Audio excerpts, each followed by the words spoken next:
Hello and welcome to episode 133 of In PS We Trust the PlayStation podcast.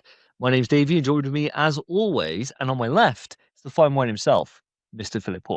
And we're back together, boys. Yes, We're all in the same room We are. for the podcast once again. Been looking forward to this one. And to my far left, Spencer Davis. How you doing, mate? Very, very good, boys. Back where we fucking belong. Exciting day ahead, I think, boys. It is. And we have a special guest for this episode, the one and only Joseph Thomas, Dayman himself. Your second appearance on the podcast, or third, actually. Third. You were on a Resident Evil 4 special, I think we had before, very early in the show's life. Good memory. And then you were Great here memory, then yeah. for a big quiz, a few big quizzes ago. Yeah, that was a messy one. Yes. It was brutal. And Well- he's still recovering. He's still recovering. Yeah. And what better way to recover than today? It is the big quiz. So it's going to be a fucking messy one, but that's not for now. So the way we've done this the last couple of times, and we're continuing this this tradition now at this point, is that we have the actual normal show, which is episode 133, and then a separate upload, which will go up for the big quiz, but we're recording both back to back. So today, other than Spencer, who's already started on the drinks, me and Phil and Joe, I believe, we're all keeping it kind of sober for this We are. to try and keep at least this bit presentable, and then it's going to go diabolical after that. I'm only having the one Okay. for now. He now. says that. For now. Yeah. It's fine. I'll come to you after this. Yes. We'll put a little counter in the bottom. Actually, counter. hell, that's, No, that's a way lot of too much No. editing. It's my edit this time. I think I'm not doing that. That's a lot of work. It's a lot of work. One thing to get out the door straight away, audience, is that you may notice the audio quality significantly worse than normal. That's because we're down a mic.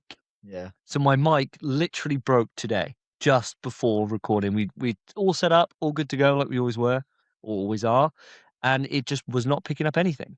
So Working upstairs on your computer, brought it downstairs, not working. Yeah.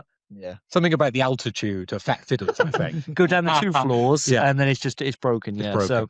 So it is going to be worse. So you have to bear with us. We'll try our best. We try to position it as best we can, but it is going to be worse. Unfortunately, it's just one of those things. But the good thing is, we endeavor, we proceed, we keep on fucking going. The show But we must don't- go on, mate. Exactly. Yeah. You don't just call it, right? So it is going to be there. It is one of those things. Hopefully, it doesn't affect your ability to overlook it too much for an audio podcast.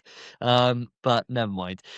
So what have we got in store for you today? Well, today's episode is an absolute juicer. As they always. are. Scratch that off. Yeah, Number one. We're going in, we're taking that fruit off the tree, we're putting it straight in the blender, we're making a nice fucking smoothie for you, and it is going to taste fine, super fine, because we've got loads of shit. So we got crazy news in that the PlayStation is going the same way as Xbox and everyone else, where prices are rising.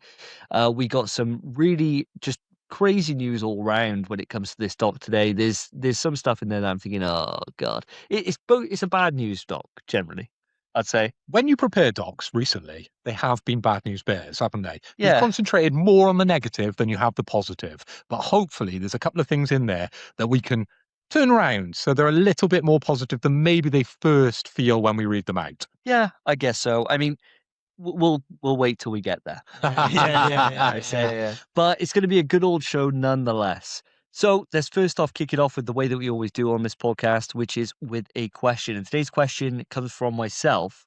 And audience, if you live in the States, maybe this isn't big news. But for the rest of us here in the UK and Europe, this is world-ending news. Front page. Front page news. Yeah. 12 tons of Kit Kats were recently stolen in Europe. Insane. Do you know where they are?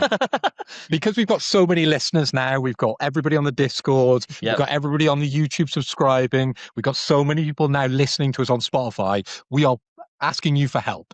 We are trying to track down these Kit Kats. If you know where they are, ring up the helpline. We've got a special helpline. Davey, what's your mobile number? 1-800-KIT-KAT. Put that in. 1-800-KIT-KAT. You'll find right. you'll find that. Straight through. Yeah, straight through, straight on the hotline. And 24 hours a day. We're going to track these down. We are. Now, the problem is that most of our audience listenership these days is actually in the States. Well, they may So- have gone abroad. You never know. They Yeah, could have gone. They could have Yeah. crossed over. You hear about all those people in London, don't you? Stealing phones. They Yeah. all end up in China. Yeah, true. Might be the same deal. Exactly right. Keep an eye out for Kit Kats. And Americans, you'll know the difference because American Kit Kats are fucking shit. If you ever had one, they're garbage. Yeah. They're so bad. So if you taste one that's like, oh my God, this Kit Kat's incredible, it's probably a stolen one, right? But anyway, this gets on to the point of the question. Lads, it's a two-parter. One, what would you do with 12 tons of Kit Kats if you were the one that had stolen them? And secondly, how do you eat your Kit Kat? Because everyone's got a unique way of doing it, or seems to have. It's a big thing in the advertisement for a while was how do you eat yours? You probably don't remember. Not with Kit Kats. Yeah, Those what are It do used eggs. to That's be, it yeah. was. Now Kit it's take Kats. now it's take a break. I think. right? Take Yeah, a no, break. take a break, Take a yeah. break, dude. Take a break these days. Yeah. But Kit Kats have a thing. There's loads of different Remember, ways I you can work eat in it. marketing. Yeah. I pick up on these signals. You wouldn't get chocolate, mate. You don't like No, I chocolate. So let's start off our guest today. Joe, I want to know. Let's start with how do you eat your Kit Kat? I think we start here today. I agree. I agree. Two different ways. If I've got a cup of tea, Yeah. I'll do it one half at a time. So I'll snap. split into two. Is this on a 2-finger Kit Kat or a 4-finger Kit Kat? Either one. Either How one. much girth do you like? I like a girthy Kit Kat. Yeah. So 4. A 4, one of the Well, mega if I- chunky ones. Yeah. So if I'm Oh, going for girth, I go chunky for a ones. chunky. Yeah, go for a chunky Kit Kat. All right, all right. But if I'm going for a cup of tea, it'll be like one at a time. Little dunk. Nice. But if I'm just having the Kit Kat on its own, I gotta admit, I will just like take the top off and just eat all four. Oh, that's four- right. Whoa. Because then you don't get chocolate Rabbit. on your hands. There is that. You That like is you that. hold the wrapper, do the top, and then sort of like push it out like pepperoni style. Okay. Oh, I love pepperoni. I wish those were stolen. Because we don't know, do we? Were they mixed Kit Kats? Or were they just the 4 Kit Kats, the 2 Kit Kats, or Kit Kat chunkies? Unknown. Unknown. That's Kit Kat mint as classified. well, mate. Classified at the That's- moment. So we're not letting people know that when they're trying to track them down. Yeah. It's, If you find 12 tons of like chunky Kit Kats, but actually we're looking for the 4-finger Kit Kats, they're the wrong 12 tons of Kit Kats. that Exactly people have right. found. yeah, it's unknown at this point. Okay. Kit Kat kept that very close to the chest. They're not letting that information out, so we don't know. Well, we can't share that because No. of the NDAs. No, exactly right. Yeah, Yeah. we're all signed. We're up signed on that up. end. Yeah.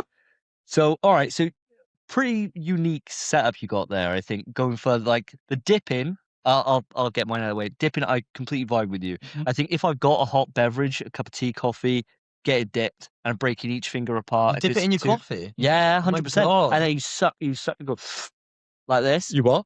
You suck. I don't do that. Don't you not? Oh, it's No. great now. No. You end up stripping the chocolate off the Kit Kat, so it's just a You wafer suck it underneath. dry. Yes, mate. Oh my god. All that coffee off. That's with like a hot drink. Otherwise, that's impossible. So otherwise, I just do the classic snap, eat one finger at a time like a normal person. Yeah. Yeah. And I'll take the risk, man. That chocolatey on the Chocolatey fingers risk. fingers. I'll take that risk. I like living dangerous, bro. Of Do you lick your fingers afterwards? course, mate. Could we see a demo Yeah, like this. just for the audience? Like this. Maybe I might get a bit like. I think they're going to appreciate the worst audio. So if that was good audio, that'd sound awful. But he is closest to the camera. So Yeah. anyone watching us now in 1080p, Yeah, yeah. they can bring that up on their big monitors Finally, and they can zoom in on that and enjoy. You can stroke to that. Enjoy. So what about yourself, Spence? Where are you going with this one? How'd you eat well, yours? I'm not a big chocolate guy, I think, as everyone knows. Yeah. But Kit Kats, as a kid, loved Kit Kats. I've never dunked a Kit Kat Have you not? in anything. Oh, this Wow. you're missing Never out, bro. dunked Kit Kat. But the strategy I've always had is I snap them in the wrapper. Okay. So before I even open them, which I think is the same thing to do, by the way, and then, open it and eat them with the wrapper like you would when you bite it. Oh, so you Mhm. like slide up each individual thing with the wrapper yeah. around So it. I don't get any That's chocolate clever. on my hands, That is but I clever. don't eat it like a savage. I do that when I dip. I Yeah, break it in the packaging and slide. that's fine. slide one up. So you don't run your finger down the middle of the foil so it breaks evenly. So when you break the Kit Kat off, they each got bits of foil. No, on it's it. just straight snap, mate. And Straight it's snap. Typically, it's very, very rare that I've had a 4-ball one. I think it's always because you get like a 2. multi-pack of the 2 ones. Yeah. Well, we know what he's getting for Christmas. you might get a 4-pack, I'd yeah. hate that, 4-pack and a chunky. I think you'd get into it, mate. Chunkies, I like chunkies. Chunkies are good. Yeah. Chunkies That's bang. because they're mostly wafer, Yeah, they're but they're they're bang. good, mate. Yeah. All right, and Phil, what about you? I know that you're also not a chocolate head, but have you got experience with Kit Kat? I'm not a chocolate head at all. I don't like chocolate. I can't remember the last time I actually even tasted chocolate. I think it was almost a mistake. I think someone handed me a chalky coffee and I took a sip from Starbucks and I was like, "Bleh! What is this absolute muck?" Oh, is it the taste? It of chocolate really you don't turns like? my stomach now. I really don't like it. I've almost taught myself, right, not to like chocolate because I've avoided it for so long. It feels so foreign to eat now. I'm just disgusted by it. Oh man, I wish I had that problem. I love chocolate, man, and being lactose intolerant is Yeah. like it's so annoying because my favorite foods are like cheese, chocolate, anything with like dairy in. I'm like, yeah, 100%. I can't eat fucking any of it. Cows, they cow- got dairy in them. Yeah, I can eat the cow. Yeah, can eat the cow I can eat the part. cow. They're mostly full of tren, as we discussed As before. we discussed, yeah. So, Yeah. so that's absolutely fine. What a throwback. But I have got experience of eating Kit Kats as a youth. Okay. My mum used to pack me a lunchbox when I used to go to school. Yeah, And I yeah. used to have a ham sandwich, a Classic. little packet of crisps, and a Kit Kat. That was what my mum used to pack for me. Yep. And I did the strangest of things as a child. As I let you guys know, I like experimenting. I put Up your arse. No, surely not. That's how he strips the chocolate straight off. I add more Extra chocolate grip, on me. that extra grip from the fucking Jesus. anus, bro. Oh. Is that chocolate left on that, or is that no shit? Ugh. Wasted another one. I put the chocolate into the sandwich. Oh, What the hell? my As a God. child, I Some have hours. a memory of sitting in school, in the hall, as you did, Yeah, around yeah. the table, and putting my crisps and my chocolate in the sandwich What? and having them all together as one thing. What the fuck? Do you know So what that- this is probably what has stopped me liking chocolate. Yeah, mixing it with ham, bro. I had it with ham and like salt and vinegar crisps because they were my jam back in the day. Jesus Oh. Christ! Do you know, that sounds like to me like you're in a rush.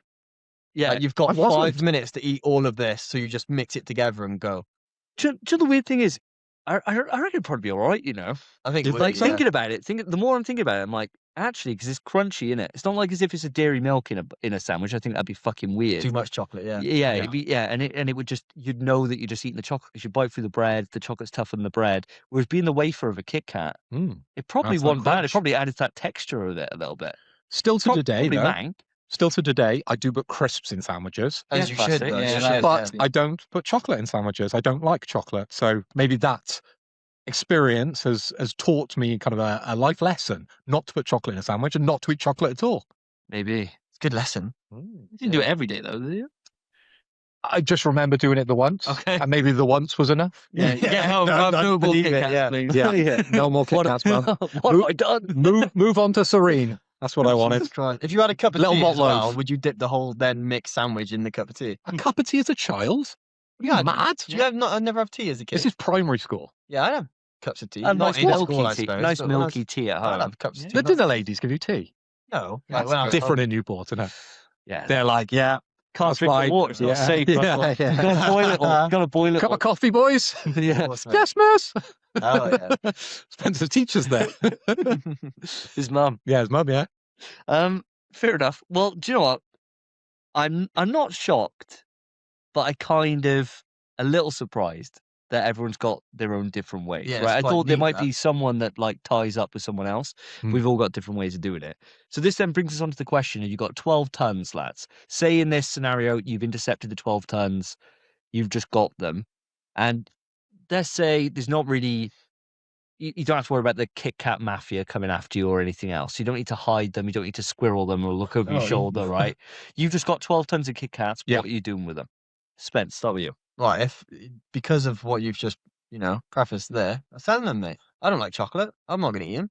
Sell them. Of course. 12 tons worth. Down the Yeah. market or Start a Kit Kat shop, mate. shop? Yeah, Start at a shop. Start a Kit Kat shop or reach out to all the, local stores like the little off licenses and stuff and be like, how much you paying to get your Kit Kats in? Half price. Just get them out. You're still You've got taking half price absolute- straight away. If I'm getting 12 tons for free, mate, you'll be making bang on 12 tons. Yeah, absolutely. I'd get them I out. wouldn't half have price. reduced them. They're still in date, mate. Yeah, that's fine, mate. Wait till later to go to 50%. let me. Nah. Start with the 10% off. Especially if they buy in bulk. It'll be fine. You're looking at 289,157 bars. Yeah, 12 mate. tons. That's a fucking shit ton. You're going to sell that. I'll try to, yeah. Door to door. Yeah, If you Like laid them, cookies. here we go. Is an interesting AI fact for you. If you laid them end to end, they would stretch for about 31.2 kilometers, Jesus. That's an interesting little AI fact. I rate that. over 90 miles. That's long enough to cross the English Channel. Damn, you took what I was going to use my Kit Kats for. Make a bridge. I was going to make a bridge. Damn. Yeah, I'd sell as many as I could. 'Kay. Maybe eat a few every now and then. Yeah, You yeah. Get a bit snacky when you're off selling bars. Yeah. Sell it, bro. Shipping those bars off. Yeah, Bro. and then that's it really. All Would right. you try to employ other people to sell these you'd bars have to. for Yeah, you? you'd have to. Or is it mate. just you going out solo, 12 tons on your back, door to door? No, I'd find a distributor. Absolutely. Yeah. You'd have to, mate. You'd have one in each town. Yeah, yeah. Yep. You'd get them gone, mate. And then as soon as they're gone, big chillin', rich. Yeah, you'd give it to him on what do they call it with like fucking I've been watching Breaking Bad lately, and when Jesse's got his little runners or whatever, he gives it to him Oh, up Skinny front. Pete and Badger. Yeah, yeah, and he gives them like the product up front, and then they got to come back to him with the cash later. Mhm. Yeah. I can't, like on tick or whatever, right? So you're giving them like I know a ton each. You like you got to ship this by tomorrow, right? Yeah, to yeah. your little dealers, and they're running your Kit Kat empire. Damn straight, mate. So it might be short lived. You might have to go on another nick for another 12 tons to keep up with demand. Oh, once they're gone, they're gone. I'm not doing that again. You're out of the game. Yeah, I'm retired, mate. All right. Yeah, yeah. I'll go back to my day job. All right. All right. Yeah, that's fine. This is just this little side hustle, mate. All right. Side hustle. I'll probably eat a few of them. And you're not eating even 1 ton. No. Kit Kats. No way. You're not eating anywhere close. So you're going to make a massive profit, and then hope they're still in date by the time you get them all out. Dip it. Yeah. Fair. Mhm. All right. What about yourself, Mr. Loy? What are you doing with 12 tons of Kit Kats, bro? I'm not sure how you even move 12 tons of Kit Kats. I haven't got anything to move them. I haven't got like what do you call it in a big warehouse? Forklift. Forklift, yeah. I don't even have a forklift. So No. I'd have to sell part to get a forklift to be able to then move it Yeah. to a containment area, wouldn't I? A la Breaking Bad. Okay. Yeah. You know when they got all that cash? Yeah. Yeah. And they're yeah. just like, I don't know what to even do with this because it's so much. It's the same as the Kit Kats. What do you do with them? They're so hard to move. You can use a portion, you can eat a portion, you could probably sell a portion, but what do you actually do? There's just too much of those Kit Kats. I mean, this is the struggle This of is the the 12 question. tons. This is the question. Yeah, the great question. But what I was thinking is, I probably struggled with that thought for quite a while, right? And by the time I figured out what I wanted to do with it, they'd probably be out of date anyways. They wouldn't be edible. Right. So I'd have to do something with them to make myself, some money afterwards, okay? Right, So I'm okay. thinking it's chocolate, right? It melts. So we could make something out of the chocolate, couldn't we? All right. Okay. So And then we could bring people in and go, those 12 tons of Kit Kats, he has made a statue of a fully solid Kit Kat. an even bigger Kit Kat. Yeah. I would go for the world record size Kit Kat. Well, there you go. Yeah, put them all together and make one giant Kit Kat. And then I'd be in the record books. as we just learned, it's 31 kilometers. So you Well, I need a wouldn't put nice them bit end of to land. I would just go for the girth. So I'd go for one massive, chunky Kit Kat Wow. Wow. to rule all. Okay. And you It's couldn't not eat it work. because it'd be out of date by then. Yeah. I mean, you would have to Guinness World Record, though. I wouldn't you? would. So you'd have Yeah, something go down to in remember your history. time for it. Yeah. Yeah. I like it. It's a lot of, as Spence says, a lot of work. But That's so does more your work. Yeah, it's more work than just getting rid of it, though, I think. I don't know, Selling your it on. distribution empire. Having them seems melt like a it lot. down, put it all together, fill it with the wafers, and create a 31 kilometer. Are you having a laugh? It's a lot of work. It's a yeah. lot of work, It's a mate. lot of work. That's crazy. I thought you'd just make a shitload of ham and crisp and Kit Kat sandwiches. Yeah, just start shipping them off. What about yourself, Joe? Where are you going with this? I did get a bit nervous when you said about the Kit Kat Mafia because I don't know how that got out of the bag. But that is exactly where I would be going. Straight away, Spencer style distributors Okay. of my little minions. And yeah, they'd probably find me dead, surrounded by Kit Kats. Kit Kats. 6 weeks later in a hot tub, private jet. Just diabetic coma. Shop just them all around the mountain. Yeah, Yeah. It's got to sample the product, of course. before you sell it on. You'll give it a little. Yeah. It's It's good good stuff. It's good stuff. Good year, these Kit Kats. Well, mine, lads, I obviously, I put this into the dots, so I had a bit of time to do some research, right? I was saying to Car, because this is where this conversation always starts from, is my conversations with Karen. We were sitting in the living room and I was like, do you know, I wonder if I could make chocolate melts. So I want to make something with it. The North Sea's pretty cold. What if I make a boat out of 12 tons of Kit Kats, right? I mean, you could ride my Kit Kat Chunky, couldn't you? I could do, yeah. So I went on to, because I was thinking about it, in the water, I looked at this, Kit Kats float. They do because of the wafer. They float. Did yeah. you test it at home in No, a bath? I don't have any Kit Kats to hand. You got a We bath, got a though? shortage. We got 12 tons Yeah, you know, you were going to get him some for Christmas. we got a shortage, bro. Yeah. So I need to go to the distribution network and get some more.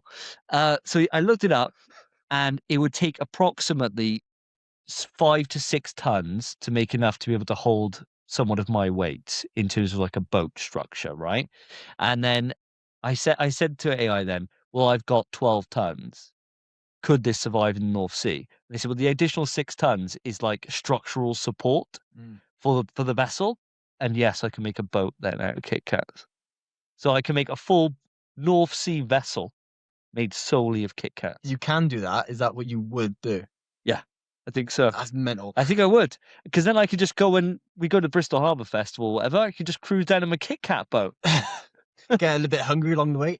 Yeah, just have a little munch out the side, dude. Yeah. I'd leave them all in the wrapper because then it protects the wafer and the chocolate from getting exposed to the sea too much. An extra barrier. It's like painting it, right? It's like painting your I boat. don't think it's a very strong barrier, mate. Strong enough. 12 tons worth. It'd be thick. That'd be a thick boy. Big, thick boat. And I could just cruise on down. I mean, I don't know if the AI take into account the engine I'd need to put in. So it might be a rowboat in the North Sea. So there are logistical concerns. The oars made a Kit Kat. Yeah, why not? I got Exactly what spare. was about to ask. You are limited to colder places, though. That's the thing. You couldn't go down south, could you? No, I couldn't take it to the Caribbean. I could cross the unfortunately. Atlantic until I got to a certain point, and I'd be like, whoa. We're starting to take on water. Yeah, this is getting too hot. Yeah. This is getting too hot. Take Back it up back north. up north. Take it Yeah. back to Canada. So you go to Scotland, couldn't you? Yeah, I could do all that. I could Yeah. do Iceland. Imagine Yeah. though as well. Imagine you're on the boat because there's very distinct snapping noise with Kit Kat. You Yeah. hear one of those, you're like, oh, and then you just start hearing snap, snap, snap, snap, snap, snap, snap. You'd shit yourself. Yeah, it'd be game over. You'd Do- be like, this isn't the time to take a break. Do sharks and whales like chocolate? I know dogs do, don't they? You can feed a dog a Kit Kat, It's They'll kills eat them. it, Yeah, but they would eat it. they love it, but it kills them. It doesn't yeah. matter. They don't know that. Yeah, it's like rat poison. Rats love it. don't they? Love it. They can't get Yeah, enough. absolutely love it. But maybe the sharks and the whales, they'd be attracted to your Kit Kat boat. So you'd be there laughing at them too, trying to make a buck. Me with my giant Kit Kat chunky, writing the Kit Kat in it with my fingers. Yeah, And you'd be on your boat up north. Woo, woo, yeah. you know, rowing away. Growing up, Come along, Mr. Sharky. there's a chance. Yeah. I don't know how much exposure they've had to chocolate sea creatures. You know, like a lot of stuff gets dumped off board. We know Does. they're like Probably surprisingly a high amount. I Do you reckon? think. Well, dolphins Yeah. really like plastic, don't they? They keep getting their nose stuck in those 6-packs. they love that. That's Love 'em. It's like- Turtles, mate. yeah, Turtles turtles. and plastic bags. They Yeah. can't stay away Can't from Plastic stay away straws, from mate. They love Plastic them. straws, yeah, Yeah. straight up there. They love those things. They love them. But I don't know how much chocolate they've had other than licking the wrappers. You know, when people just chuck them overboard. It's probably the fish that's been like, whoa, what's What this? is this? It's This isn't great. those American Kit Kats. These is British Kit Yeah, Kats. someone dropped 12 tons overboard. Yeah, I don't know. Are fish able to lick? Not really, I don't think. no. Unless they got like a tongue or Yeah, do something. they have tongues? I've never really thought about this. What, shark has a tongue? Does Dolphin it? has a tongue? Yeah. Yeah. I've been licked by a Oh, dolphin. dolphins do. Dolphins definitely do. Yeah. Whales don't. Well, it depends on the whale. Yeah, They, yeah. could- they do have They do have tongues. they have tons. yeah. Do they? Yeah. Well, even like a blue whale and that. They Yeah. have tongue? Yeah. What about those ones that are just like baleen? They have tongues? Baileys. No, those ones that have just the hairs in front of their face, like a humpback. They have tongues too? I think so. Do they? Yeah, I think so. Most about fish sperm whale? have a structure in their mouth that functions as a tongue, but is not like a human tongue, known as a basichial. Only A what? A No, bat- you went bat gal. You were saying like you went Jamaican. So, yeah, and shit. Yeah, yeah, guy. basichial. It's like a tongue that's at the floor of their mouth but Mhm. can't move. So Right. they can't lick. Oh, Most The fish. dolphins can. Yeah, dolphins are mammals. yeah. isn't it? yeah. Ah, well, there you go. Yeah. Well, A lot of dolphins in the North Sea. Yeah, I don't think he's getting that far. To be fair, No, yeah. I don't think he's getting I- to the point where we have to He's not worry getting it out about of his sea house. creatures. He's not getting to the 7 now. Yeah. yeah, I reckon, especially as I'll be in charge of building it, this thing ain't going to be seaworthy. You know, like, it'll Well, we probably- saw you put up that tripod. mate, it's bad. It's Yeah. bad. Hello, everybody. Yeah, I mean, it's an idea. It's Yeah, something I'll it is an attempt, idea. and I may just give up and then just chuck them over to you guys to distribute for me. I'm surprised you didn't want to just. You're looking for a house now. I'm surprised you didn't just make one. Kick ass. Problem is, I Yeah. need to be. It needs to be in a colder environment Yeah, that's all right. Though. because Until the wolves come. Blow your house There's a down. million German Yeah. twins Yeah. coming knocking everything. yeah, trying to try and eat my fucking house there. I can cook some kids. That's awesome. Oh man, yeah. Well, it's a real struggle. Audience, I'd like to know what you would do if you had access to 12 tons worth of Kit Kats. What are you going to do with them? And secondly, how do you eat yours? Let's see if we can find a consensus somewhere out there. And with that, we should move it on to what we've been playing. This time on NPS We Trust. What have the boys been playing? So, guys, it's been 2 weeks since the last podcast episode, and I'm desperate to know what you've been up to in your time. Joe, as the guest, I don't want an update from the last time you were on the show because that'd be too much. But what have you been playing recently, bro? Recently, in the last 2 weeks, I have just been playing the buttons off, right? Yeah. Yeah. Buttons off. Right. The button Resident is Evil, off. Resident Evil, Resident Evil. As many Resident Evils as I can, pretty much. Okay. Since 9, just had the fever, the bug, as they say. Just been The virus. The virus, yeah. And just been going through. I did 9, and then 3 remake. I've just done 2 remake, and now I'm back on to the RE1 remake now. Nice, dude. I'll have to be honest, I'm fed up of talking to Resident Evil. We talk about it literally every show. What number are we on now? 133. And you invite someone on that has just spent the last month playing Resident Evil games. Yeah. Exclusively. But fair play, though, Joe. How many platinums are we talking here? Because you are one of those people that you're even funny about people installing games on there because then you feel you have to get the platinum on it. So it's on the list. Yeah, it's got to be done. So, I mean, what are we talking here? Are we talking platinums on all these or what? So far, I only just started RE1, so I've just got the Magnum. So it's very early days on that. But you've got 2, 3, and 9. Well done, mate. Well done. That's really good. Good, bloody going. Especially going for like the Mr. X run through, the run through and stuff you do as Hunk. Fuck that, man. So well done, dude. That's really, really impressive. But I mean, Resi, I don't know if I want to pick at this fucking scab because I think we're going to be talking about it for a while. Because I mean, let's ask you something that's on topic. 'Cause I know we're going to come to Phil in a bit, and I wouldn't mind his update. RE9. What did you think about it, bro? 9 out of 10. It's one of the best. Okay. One of the best. It's got a few things which I won't say that bring it down a little bit, but because it's kind of spoiler territory, so I wouldn't really want to ruin it for other people. But just a couple of little things that bring it down. I think it could have been a little bit longer, and I think there should be a bit more replayability because, especially compared to like Resident Evil 2 remake, there's so much there. You beat it, and then you unlock other stuff, and then you can do it through as Claire, and then you've got extra modes and all sorts of extra stuff. Yeah. That's probably coming, the DLC, But it shouldn't be DLC. Yeah, it should have just been at be launch. included, you know? Yeah. I get you. But that's like, oh, my steak's too juicy. Yeah.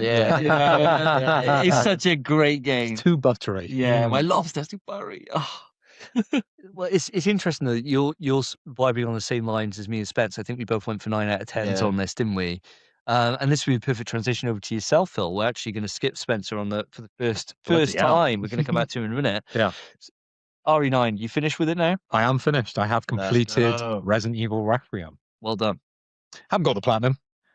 Completely binned it off as soon as I completed it because I just wanted to hardcore marathon with you guys. Hell yeah, bro. So what are your thoughts? Obviously, last episode you were really talking up. Well, I wouldn't say talking up so much because it is a great game, but you were really singing the praises of RE9, whereas me and Spence had a few more of the negatives to kind of not so much dwell on, but to really bring to light, as opposed to your very, very glowing kind of opinions on it. Has that changed at all now that you finished it, or are you still in the same kind of camp? Well, I was thinking about this yesterday because I was sorting out my video game collection, and turns out I've got around 270 odd unique games that I've put out on my shelf, and I've literally got every Resident Evil that has come out on the PlayStation. And I was going through the generations, looking at them and thinking, where does this game sit? Because I'm still very positive on it. Yeah. You know, I gave it a 10 out of 10 on the last episode because I couldn't really find too much fault. I hadn't got to the end part where I think you had sort of alluded that there possibly could be some repetition for previous games that got a bit over the top. Yeah. And I could agree to a certain extent with that, but I still enjoyed seeing them. And I was along for the ride all the way through the game, and I haven't changed from that 10 out of 10 with Resident Evil Requiem. Wow. I still think it's up there. It's gone straight in at number 3. That's my favorite Resident Evil. Wow. 2 being the first, 7 being second, and then this one being number 3. Wowee. And I would go 10 out of 10 for all of them because I just enjoyed it so damn much. Fair. It doesn't try and do anything too crazily different from the style of Resident Evil that I genuinely enjoy. Yeah. And it just goes back and shows you all the cool stuff from Resident Evil 2, which is my favorite. So of course I'm going to like it even more. Yeah. Yes, the end boss was a bit like, but I felt that coming anyway because you had kind of given it away where I that was guess. going. Yeah. Not to spoil it, yes, there was a returning character right at the end, and the way that you kill this character wasn't as impactful as maybe the previous game where you killed that character. Yeah. It kind of fell a little short, but I love this game, and I will get the platinum of this game eventually once I spend a little time away from it. But I'm really interested to see what they do now, as Joe mentioned, with the DLC with this game, to add that replayability, because I agree again, there isn't much there other than running the platinum stuff, right? Yeah. Pretty much. It's kind of like 7 where the insanity, the hardest difficulty, it changes stuff. Yeah. In an interesting way.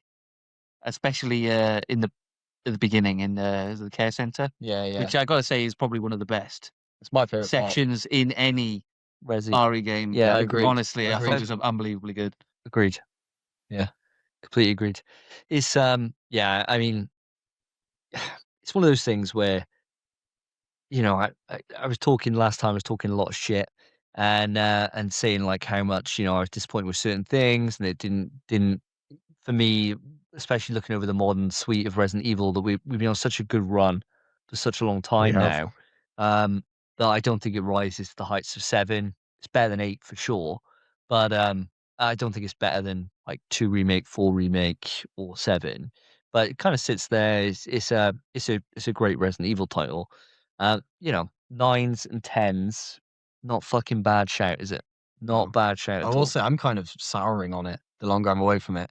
So the ending for me, I just keep thinking about it, and I just feel like the ending's so rushed. It's just dog shit, and Yeah, the more you spend thinking about it, the less it makes sense. yeah, exactly. Yeah, Like the So, entire thing doesn't make sense the more you think about it. But you still sit in 9 or 10 for me, but I'm thinking it might drop at some point. But I do want to replay it. So I'm the same as you, yeah. So I'm thinking, give a bit of distance away, get some other games that are coming out now. Saurus on the horizon. I want to get some other little bits and bobs done before then, and then I'll definitely go back before end of year. What did you pick at the end? oh, you can't say that. Well, you can. Did you keep it or dispose of it? Well, I did both, but No. my initial choice was disposed. Oh, okay. Oh, okay. I went the opposite way. Yeah, As you're meant to. Yeah. The whole game tells you Yeah, the whole game tells you. No, I know, Yeah. but it'd be spoilers to say why I did it. Yeah, No, There's a I reason understand why I that. chose that Okay. reason. yeah. That's strange. So I Yeah. went the Yeah. same as you guys. Yeah, it was pretty obvious what it Yeah. was. Yeah. Cool. It would have been cool if it wasn't. Like, that would have been a cool. I know, yeah, I agree, man. I That would agree. be sick. Or it's randomized. Oh yeah, that would be, that'd be something. But yeah, fair enough. We'll move away. We'll step away from Resi then for now. So Phil, carry on. You were talking. We're on your games that you've been playing. Sure. Anything else? Other than Marathon, and I think we'll talk about that together because we've been Absolutely. playing a hell of a lot of Marathon over the last week. I've been going back to Clear Obscure, Nice. and I'm at the let's pronounce his name right, Renoir Yes. fight. So I've just got to this fight in the game, and this is the first one I'm really struggling with. Yeah. And I think it's because I haven't done any of the side quests. I've just Have mainlined you? straight to Renoir. The story is absolutely amazing. It was quite a twist and a turn in that story when you get to see him again and get introduced to his fighting styles. But my God, that fight is ultimately confusing. We were talking earlier, and I was trying to do some impressions of the moves that he does. Yeah. And for the video podcast, you can see this. He kind of shakes his sword all around and does all these flips and puts it under his legs before he hits you. So all the parry timing is completely It's hard, yeah. difficult to sort of master. And I played him probably for about an hour, and I thought, I ain't doing this. So I walked away, and obviously the first time you die, then you get to re-choose the 3 that you sort of choose as your main team to take him on. I got a little further with the A team that I've been using, but still, he beat me. The 3 masks that you get to probably towards the end of the fight, I just couldn't pick those out. I didn't know what to do at that point. So no, I've got to go away now and do some side content before I can come back and take on this boss once again. But very interesting. Very interesting. No, man. I'm glad you. Yeah. I'm glad you vibed with the story because that's Yeah. definitely the main push. Yeah.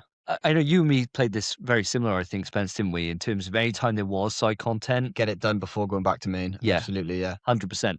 And I think that just gave us the different side of the coin that you're facing now. Whereas we went into, and correct me if I'm wrong in saying this, but anytime I was going through the main story stuff, I would fucking walk it.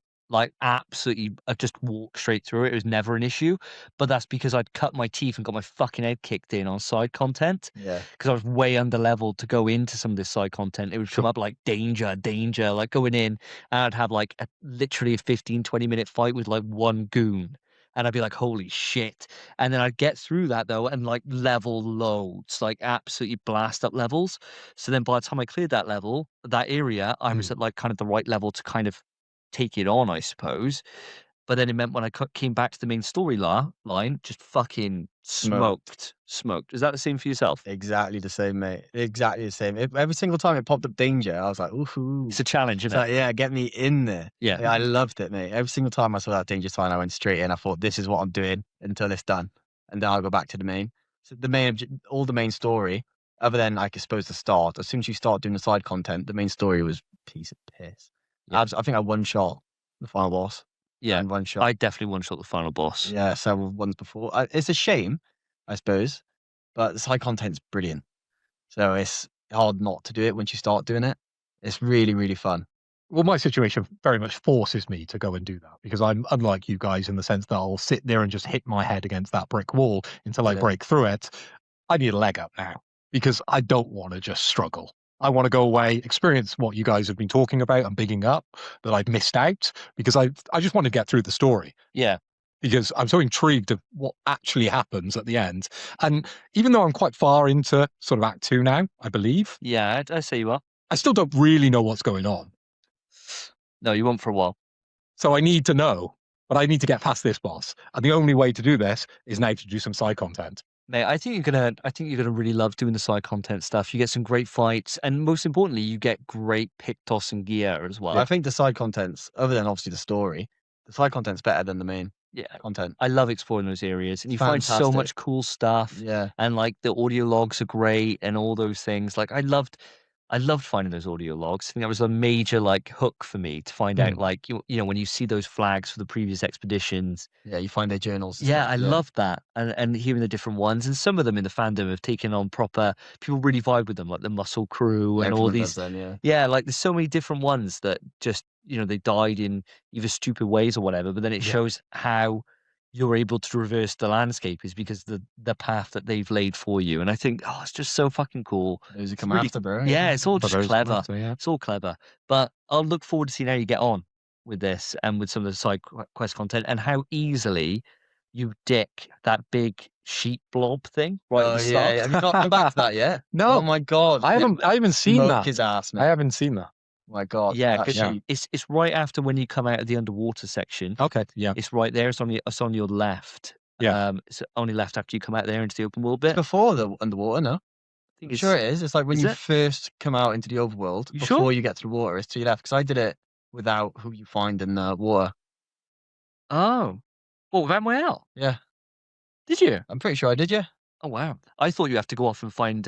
It's at the same point you go find. Oh my god, what's his name? What's the guy who the big giant dude?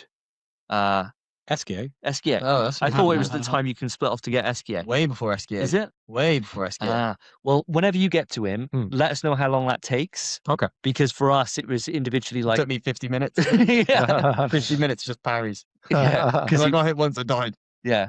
It was like. Well, Renoir's got this heal. I got to that part and I'm like, Yeah. oh god, because I couldn't kill the mobs quick enough. So I'm like, yeah, I'm not the right level for this. Yeah. Yeah.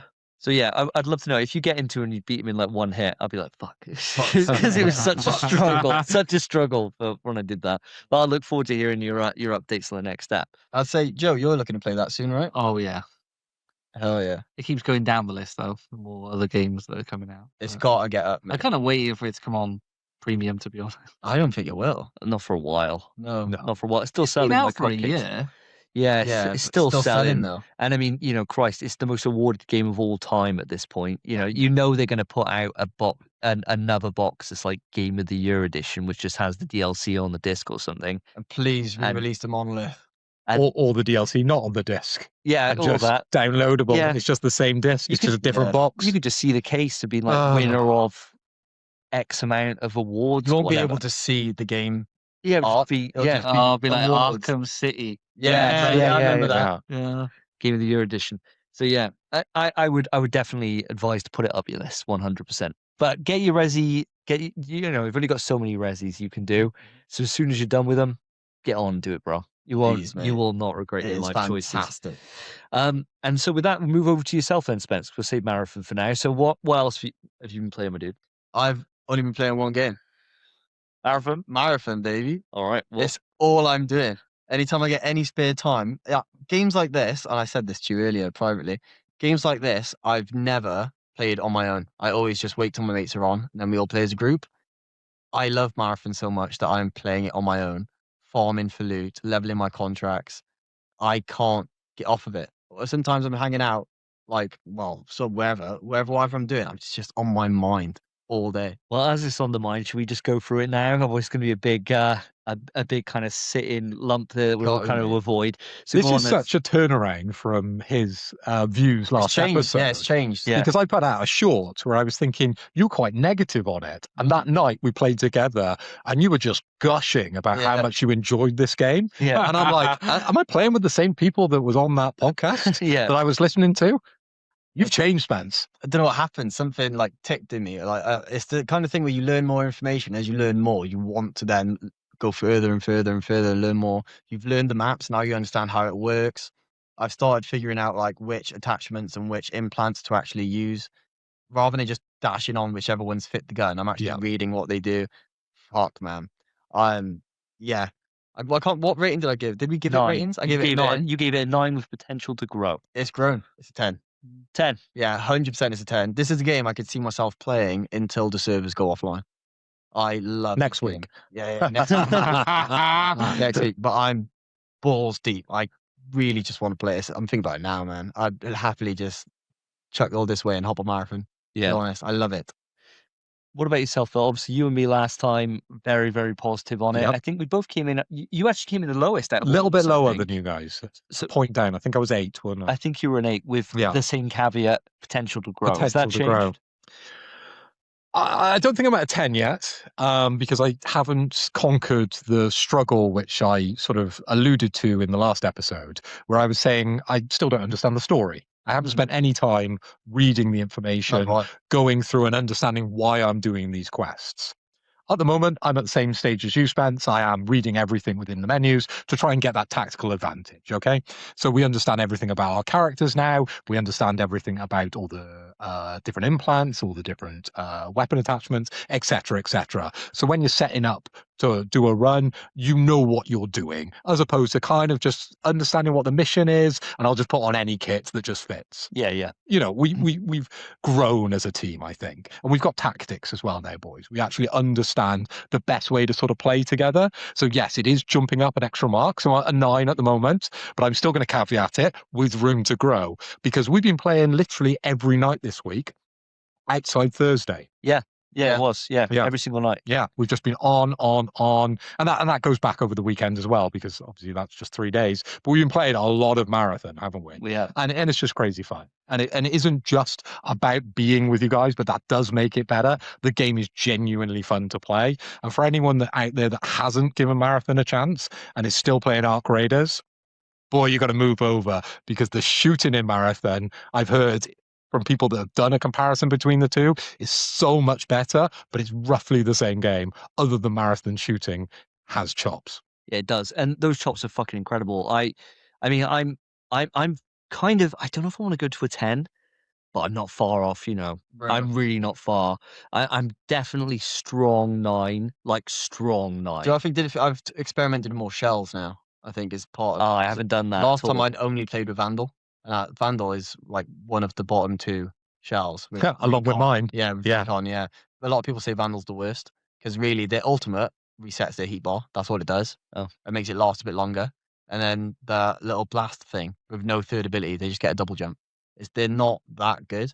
And now I'm playing Assassin, and I've tried Triage for a few solo runs. Fantastic. And I keep seeing clips of Thief and their little grapple ability. And I keep thinking I know. might be on Thief soon. This is I really want to try Thief. Yeah. Because they just look fucking nutty. So And sick. We've played with quite a few Thieves over my time on Marathon, and it does give you some real fucking good intel. Gives you great intel. They got amazing positioning, so you can really work with them to be able to set up a plan for how you open a team up. But for me, yeah, as I said, like strong 9. If it's not 10, it's as fucking close as. I'd have to really think about it, but it's certainly high up, definitely more in line with yourself on like that kind of top echelon. I love it, man, and I'm actually getting into the lore now. Like I was saying to you guys on Messenger the other day, we had a run audience where we just fucking smoked everyone. We cleared a lobby. Yeah, Just our team. We killed every other team that was there and every rook. There was no one left.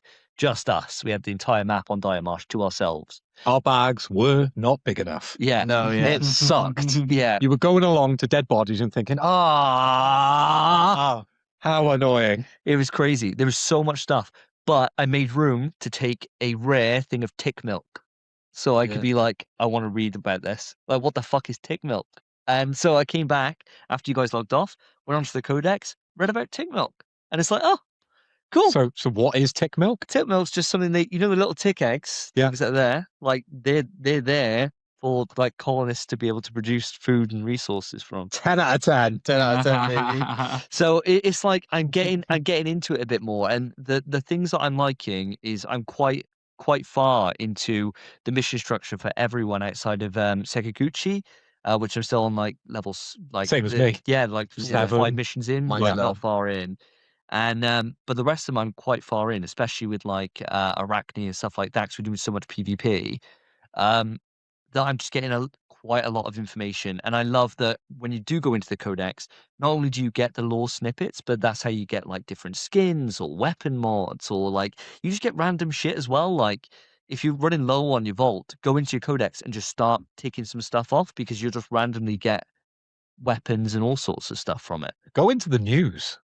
The news just awards you loads of like free loot boxes. Does if it? You read all the news. I didn't know Yeah, that. there's loads of places to get free stuff. So when people go into Marathon and they have a bad run and they clear out their vaults, there's so many other ways to get loot. All the kind of people that give you missions, they all give you free loot. Yeah. Every time you go on the game, there's free loot just up for grabs. What's in the armory? And In the stuff? armory, Yeah. There's yeah, always God, free like- stuff going on. So never feel like you're going to go in under sort of equipped Yeah. into a match, because there's been so many times where we've gone in and we've just had sponsor kits and we've done really, really well. It's based on the level of skill, isn't it? So on your levels, Yeah. that's what the mission is sort of based on. So everybody else that's in your sort of arena is the same sort of level as you. Yeah. Okay, around they the may have better gear. than you, but it's all down to skill at that point, right? If you can outskill them, you could take all that good gear, and we've definitely done that a few times, haven't we, boys? Yeah. It's all down to teamwork. It is. I think the things that let us down, if I have to be honest, is someone keeps running off. Outside that, we seem pretty solid. Yeah. Yeah. There's That times, is my fault. there's times we get caught unaware and we get fucked. There's nothing Yeah, we can do that about happens. it. It is one of those things. There's times like the mission we ended the last session on, which sucked. We had wiped this team, but they must have had a triage that was hiding back, and he reset their entire team, Yeah. and we got fucking run over. It is what it is. But there's the thing I like about it is that we'll hit our head against a mission for a little while on our free kits. We're getting fucked with free kits.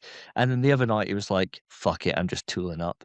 And we all just tooled up and we just went in. I think I had like a 15k loadout or whatever. You had Like, purples on the base level. yeah. On We were perimeter, yeah. on Yeah, perimeter. I perimeter. came out with this fucking amazing like rail gun, all this shit, and we So ran it- risky, man. It was risky, but it just when we got into those fights, it just felt great because we were just fucking smoking people. Yeah. And there is that nice feeling, but it is that risk and reward. And when you do lose your shit, it sucks. But it's just dusting yourself off and getting back out there. And I'm. It doesn't take long to tool back up, though. It does doesn't. I don't think so. Oh, it takes one Yeah. good rook run. Yeah. Your vault's back. Yeah. Yeah. It's insane. And this crazy thing is, I'm giving this 10 out of 10. You guys giving it the 9s. Nice. We haven't even done cryo. This is the thing. That's it. I think that's what's going to boost it to a 10 for me. Yeah, not even done it. I've seen a lot of cryo now. We obviously haven't played it yet, but I've seen a lot. It's nuts. Yeah. I'm It's so like- looking forward to it.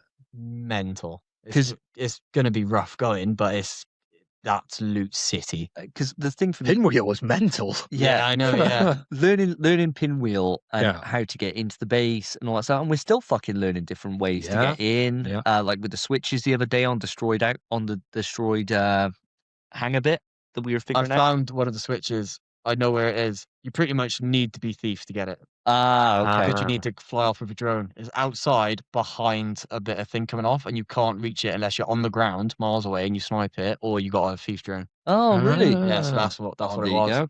So yeah, we're still learning stuff about the maps we're on, and we know that there's this massive map that is really complex and really complicated that's only open on weekends for us to be able to dive in, and we haven't done it. And I think learning that will be the thing that ticks it up, because learning perimeter and not perimeter, learning outposts and getting that map kind of down was such a huge win for me. Like I just found so much more enjoyment from the game doing that stuff.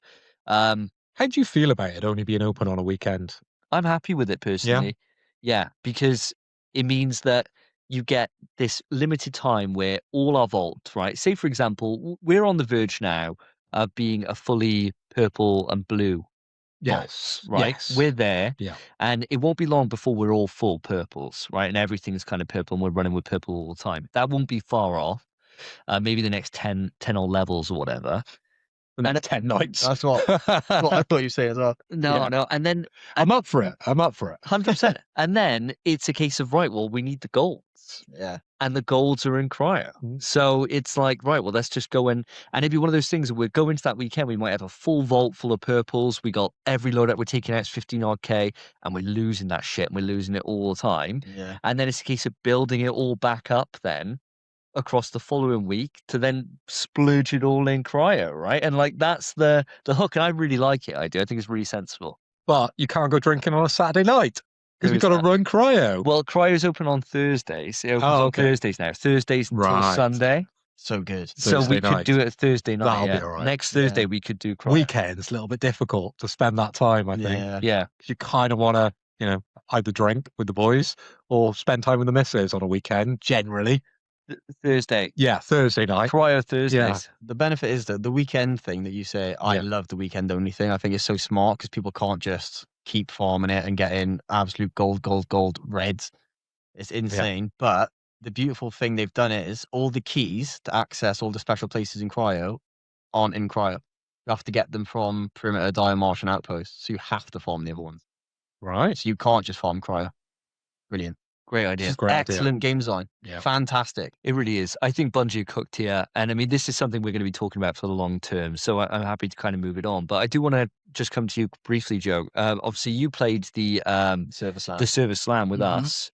You haven't gone for Marathon. Nah. So it just didn't vibe with you? Or what was the It was reason? all right. Yeah, I enjoyed it. I think the thing that holds me back is I just kind of moved on now from games that don't have like end goals in that way. You stopped playing WoW. I did. Yeah, I did stop playing WoW. Completely, mate. Completed WoW. Completed Done. it. Yeah, Got yeah. a platinum. Got Thunder Fury. Done.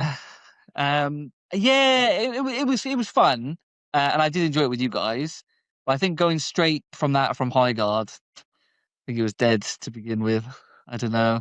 It's way so much better than High Guard. I know it is. I know Yeah. it is. Yeah. And the platinum's not as annoying as High Guards. Mostly Really? because the game's good. Longer. It's longer. But it's not as bad. It's not as tedious. top and the one.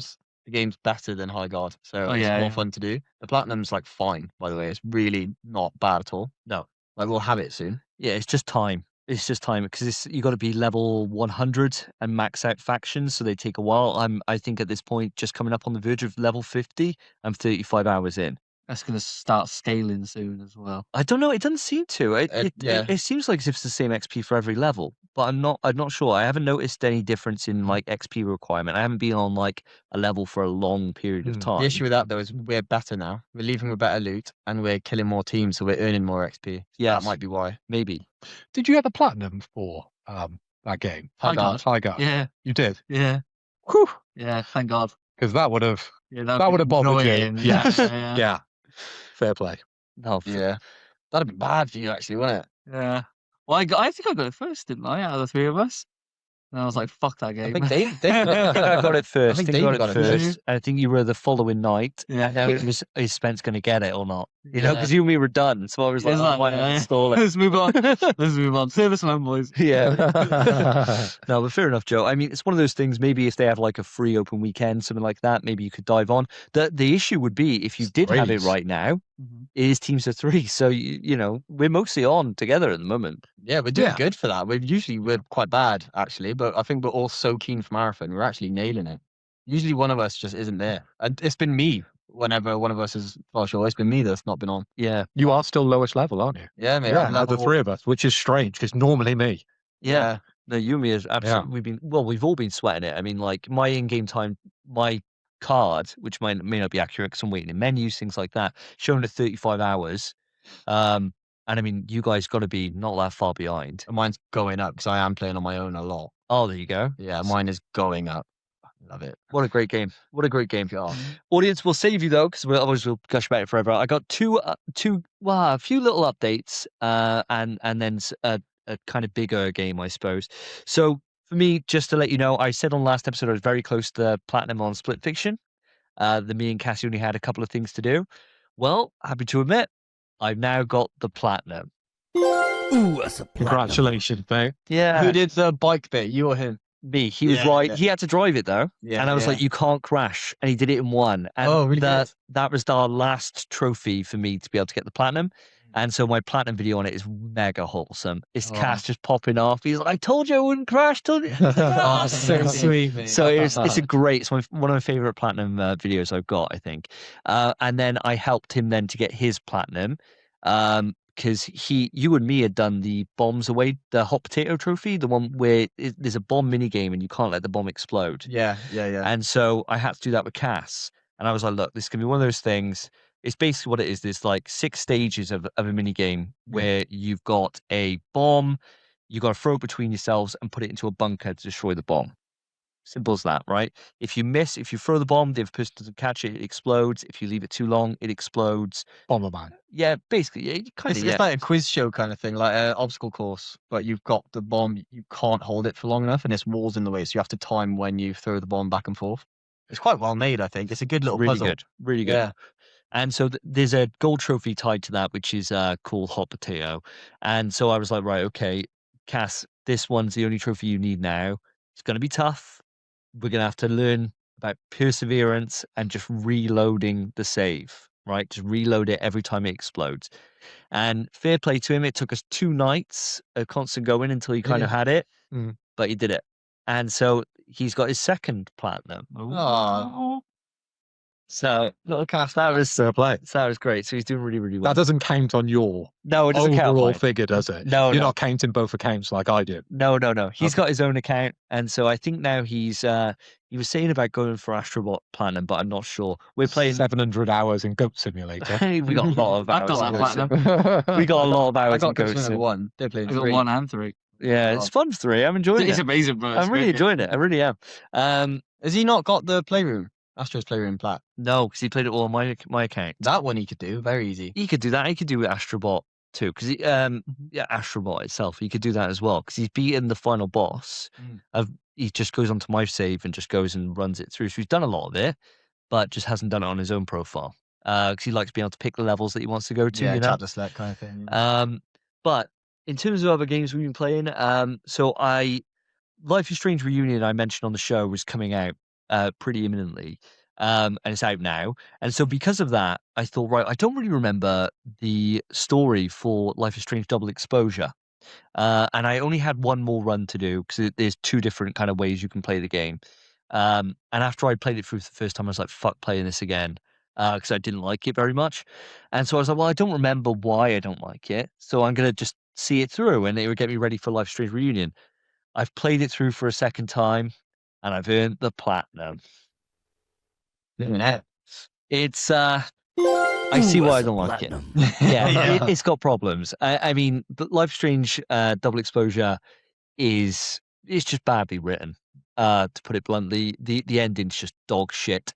But I enjoyed it a lot more the 2nd time through than I did in my first, because I was following a collectible guide, so I didn't have to speak to everyone. I was starting to remember it as I was playing it about what was coming. And so I was like, right, I don't need the fucking background information that this stupid bastard character would give me. I could just skip all this shit. So it cut down the playtime and made it a lot more enjoyable. It like kind of streamlined it a lot. Sure. But I'm done with it, thank God. So that was uninstalled. And so I've started Life is Strange Reunion. The game cards tell me I'm 2 hours in. It opens really strong. Like really, really strong. It's I won't go into anything too crazy, but it's basically like an arson threat on the school that you're in from Life is Strange Double Exposure. It directly follows on from Double Exposure, but the choices at the end of that and the ramifications of that have come into this world, which means that you get a returning character in Chloe, regardless of which outcome you picked from Life is Strange 1. And so that's awesome. And then there's 2 playthroughs I'll have to do on this. One where it's the Chloe who knows that she's been dead previously, and the one where she's Well, that's cool. she's alive. So my one, when the game starts, you can put it gives you a big recap of everything that's happened. So you could probably go into this without playing Double Exposure, though I probably wouldn't recommend it. Even if Double Exposure isn't that great, I think it's still quite nice to know some of the characters. You never want to. It's like playing Ragnarok and watching the recap for 2018. Yeah, You want to play 2018. Yeah, exactly right. But yeah, you get right at the start, then you get to pick all the different major things like who you're romantically involved with, what outcome you had for Life is Strange 1, those kind of things. And then it just carries on. So I've done that true to my playthrough from Life is Strange 1 and my first playthrough of Double Exposure. So I could try and keep like my natural choices for what I picked. But Who'd you pick? The one with the biggest boobs? no, mate, no. I've got a big thing for Amanda, who's in there. That's like the one of the main love interests in Double Exposure. Big fan of Amanda. So I put her down. Yeah, we were romantically involved. Vin, who's the other love interest, was like we were just mates. And kind of put everything in. But yeah, it starts off really, really strong. You can't double dip. You can. Yeah? Yeah, you can double dip. Okay. Yeah, you can double Surprised dip. you didn't. I did on my second playthrough. See what There would we go. happen. Here's the dog. The dog's coming out. Yeah, I did on my second playthrough. I was like, oh, we'll kiss Vin this time. Why not? Let's go for it. But Do you make him kiss? well, the characters kiss. Yeah. What'd you press? Square. Whatever. Square? Oh, just the option. You Kiss rotate Vin. the sticks. Yeah. Like God of Does War. it rumble? Yeah. Like God of When you War. get a bit close? You just have to mash square triangle circles like a mini game. Point stuff out. No. It's just an option, kiss or not kiss. But no, I'm enjoying it to start with. I mean, this was the problem with Double Exposure. It started all right. Yep. And then quickly fell off a cliff. I'll let you guys know. Next episode, I would have completed it for sure. Probably not platinumed it. But I'll definitely play it through, and I'll let you know.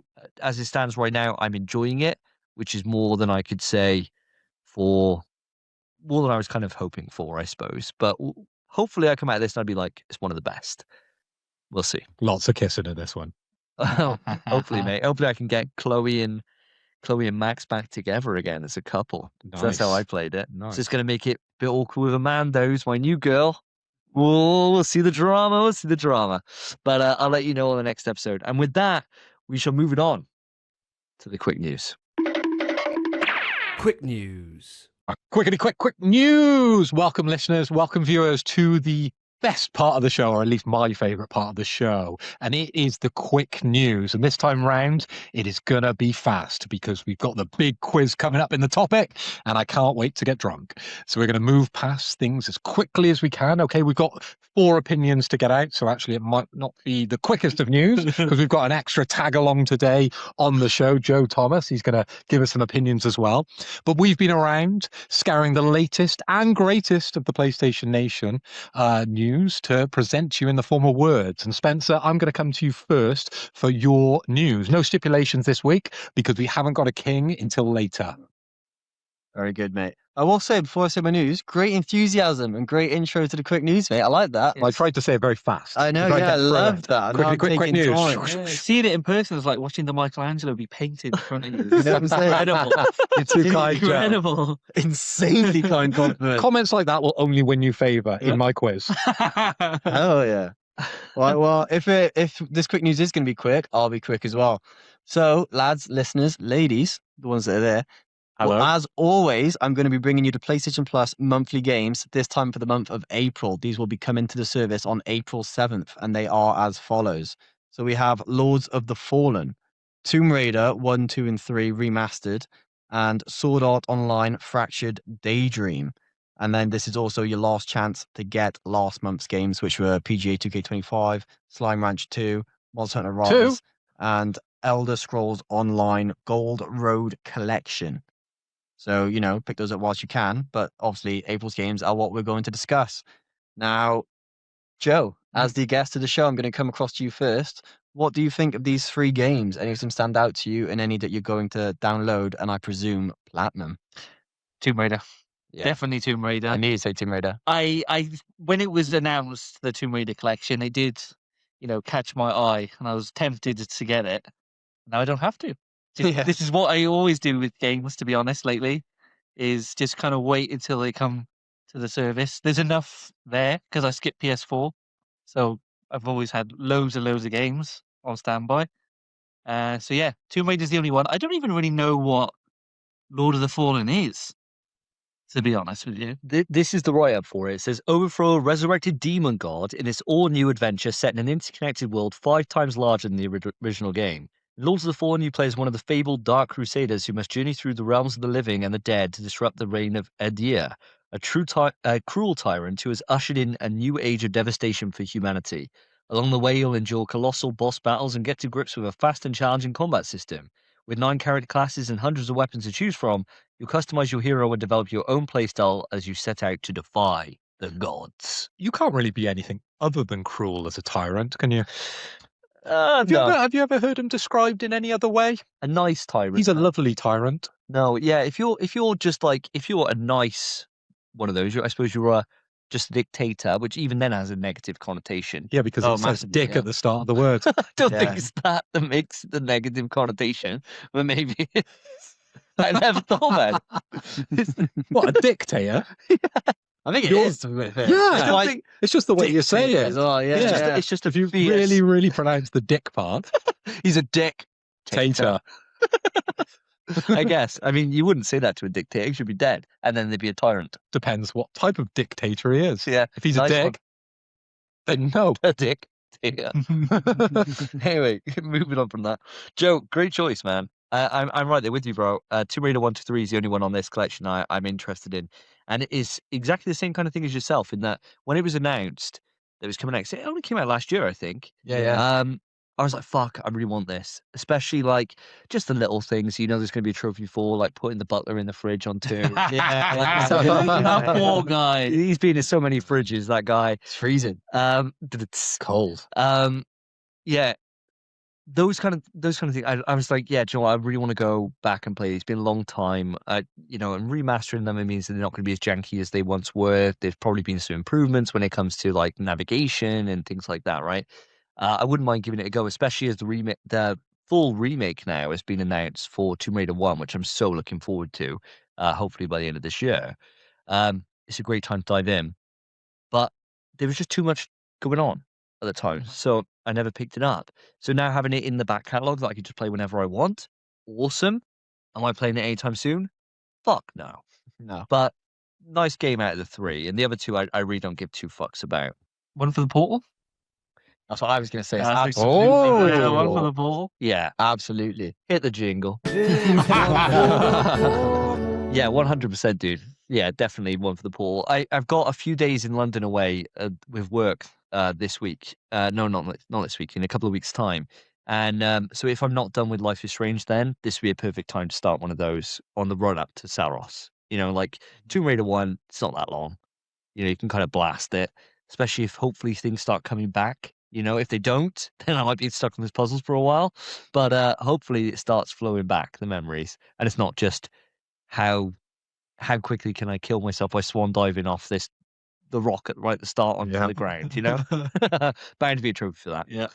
But yeah, that's my choice as well, Joe. Great choice. Fair enough, Phil, mate. What are you thinking about it? Well, Spence, I normally go through the Metacritic scores, and I've actually gone out and done the research. So here's some scores. We've got The Lord of the Fallen. That was 75% on Metacritic. So this is an action role-playing game, guys, and it's described as a Souls-like. I was quite surprised that this wasn't the one you would be jumping on, outside the fact that it's a 7 out of 10, this game. So probably one just to download and leave on your console until a rainy day. which never should come. Tomb Raider 1 to 3 remastered. Again, that's a 75% on the Metacritic. Not a high score for some legendary games. This is the remaster or action adventure of the games that we grew up loving. So yeah, definitely the one to probably play in the list. And then we've got Sword Art Online, and that's got a whopping 68% on Metacritic. And this one, I didn't have a clue what this was, but I was instantly put off by the graphics because it's just anime bullshit. Yeah. It's an ultimate co-op raid battle experience. That's how it's described online. What the fuck is that when it's at home? Well, let me tell you straight away, Sword Art Online falls off hard. Oh, immensely hard, yeah. Yeah, like that first season, the first half of that first season's fucking sick. And then Yeah. it just changes and becomes fucking weird and Yeah. shit. So Put your cat ears on for this one, I think, boys. it's just fucking That's what it turns into. It's the first half is fantastic. I will say I love the first. It's Yeah, like it's like great. baby's first anime as well. It's everyone's first anime after Death Note. The first half is great. The second half is just his sister trying to fuck him it's awful. in a new game about fairies. Doesn't Yeah. sound too bad, no. Classic anime It's storyline. Bad. It's It's bad. pretty How bad. old's his sister? She's like 3 years younger than him, I think. And he's like 16. But actually 3000. No, She looks 12. Oh, okay. She's actually Has she got a secret power she hasn't discovered yet until much later on? Probably, I don't know. Stop No, watching it. I don't know, man. How do you know the ending? It's not finished yet. It's just it's fucking dog shit. It was like a great idea, and they just somehow wrapped up this amazing idea in like 15 episodes, and it should just ended there, Yeah. but never did. Terrible. Well, anyway, there's a bunch of 7 out of 10s for people to download and never play, apart from probably Tomb Raider if you're of a certain age. So that one probably would be the one I would play, Spence. And yeah, you're right. It's got to be a Portal, hasn't it? Portal game. Yeah, definitely Yeah. go for the portal. Absolutely. For me, lads, yeah, Tomb Raider 1 to 3. I've never played them. Never played Oh, any wow. of the classic Wow. Tomb Raider games. Wowee. Yeah, the first Tomb Raider game I played was the re-release they did years ago when The remake. yeah, The remake, nothing like the one the before originals. Shadow of Tomb Raider. Oh, Yes, Boots. yeah, yeah, yeah. Yeah, Oh, reboot. yeah, Reboot yeah, is a better way to yeah. say it. When the big sell of it was the fidelity of her hair. Yeah. I remember because it was a setting Fantastic, that for it. game. Sick It's good. game. Fantastic. Love that game. Great. It was really, really good. But I've never played these ones because I was just I don't know. I just never had them. I suppose. But Not old enough. wow, it definitely was. I had a PS1. Yeah, but But They were when? early PS1 Early. though, weren't they? I had Yeah. PS1. No, My not first console's a three. Mega Drive, boys. Oh, fair enough. I'm Okay. fucking. I had definitely. he's just got good moisturizer. Maybe he Yeah. just wasn't into girls back then. Yeah, Because, maybe. you know, I wasn't. Lara Croft was fucking. She was Yeah. on cover of Playboy, for God's sake. Yeah. Yeah, she Yeah. was. Yeah. Whoa. mate. Yeah. Crazy. And everyone always in school would always say about like, have you used the cheat to get her naked? Oh, I know, Cheat, and they'd be like, oh, I can't tell you. Can't Yeah, can't tell. Because it didn't exist. Yeah, But it's everyone alive. was always on about it. You'd think in this remaster, you'd think they had it. Oh, No way. Not in this day. Yeah, not in this exactly. day and age, Yeah. mate. No, but Yeah. it's pixels as fuck. Like just like a sensor pixel. They're triangular anyway, so Exactly, yeah, but, Like on BMX Triple X. Do you remember that game? I think I do. Do you remember that? game. Where it was, literally you could get them as naked Yeah. people Yeah. to make it Triple X. So you'd have a girl with just massive tits riding the BMX doing tricks. And like a Tony Hawk. But they would then put either bars or pixelate out the bits. Right. Right. Didn't wrestling do that as well? Some of the early wrestling. Oh yeah, games. you could take there was the Yeah. pants and bras fights where you take Yeah. their bras off and stuff. Yeah. Yeah. For our God, wrestling countries. used to be nuts. That was so targeted for kids as well. It was Yeah. great. Crazy. It was Yeah. great, man. My God. But It was the internet before the internet. exactly. We didn't have OnlyFans back in our day. No, we just had Tori Wilson in the ring. Yeah. Oh, Trish Stratus. oh my Still God. going though. Oh, Yeah. yeah, I'd still fucking have a go. Right. She's a babe, Trish Stratus. Let's move on. Yeah, well, back to the topic as well. I would say Lord of Fallen. I think I will, again, Portal game. I think that's Good what try, I'd you. try on the Portal, especially because it's on the service. You can just stream it. So I think that's something I might do. And then maybe I'll talk about it on the show, maybe see how it goes. Because that's when I wouldn't mind trying when I'm, say, at my missus' house. Fair Just enough. stream it and give it a go. But Tomb Raider's definitely the big sell. So I've never played them. And I think those platinums are going to be fun as hell. Yeah. So very, very keen. Sword Art Online could get fucked. I'm glad none of us have really talked about it too much. It's going to be shit. I guarantee it. I think I did see a TikTok of someone saying there's something insane about it that's good, but I can't remember what it was. And I didn't care to find out. So Mate, sack it off. there's always people that will find something amazing about the shittest games ever. Yeah. So, yeah, no. Yeah. No. But yeah, that's it. So moving on. Who's next? Phil or Davey? Which one do you want to go? Up to you. You go, Phil. Normally we pick, but every know, time I you always know. go, who wants it? I know. Right, I guess I'll pick. And it'll be me. So quick news. So guys, I've got some bad news to read out, and Davey, you included this in the doc, so all blame lays on your head. And of course, we're talking about the new price changes for the PS5, the PS5 Pro, and the PlayStation Portal. And this is due, apparently, to continued pressures in global economic landscape, whatever that means. So on PS5 with the disc, we're now moving from £479 all the way up to £569. Oof. On the PS5 digital edition, we were at £429 and we're moving up to £519. On the PS5 Pro, this is the big boy. It's moving from $6,999 or $699.99 to $789.99. Jesus Christ! So you've missed out if you haven't got a PS5 Pro because no one's affording that now.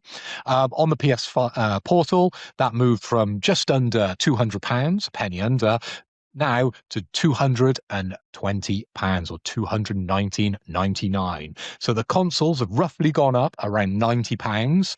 Of course, the PS5 Pro, crazy price increase, and the Portal just up around 20. Wow. But for us guys, we already own most of these consoles anyway, so it doesn't really affect us too much, apart from you boys who may have considered a PS5 Pro. But I'm guessing now the answer is no. It always was. Always was. Yeah, you started this by saying we've got some bad news, and I thought, not for me. Fucking fine, mate. I don't give a shit. Also, the Portal, I think that's a more appropriate price for the Portal. The Portal is so good. 200 quid was a steal, I think, for a brand new Portal. So that's completely fine. The other prices, yeah, fucking biting my nails. That is insane. The digital being over 500 quid. Crazy money.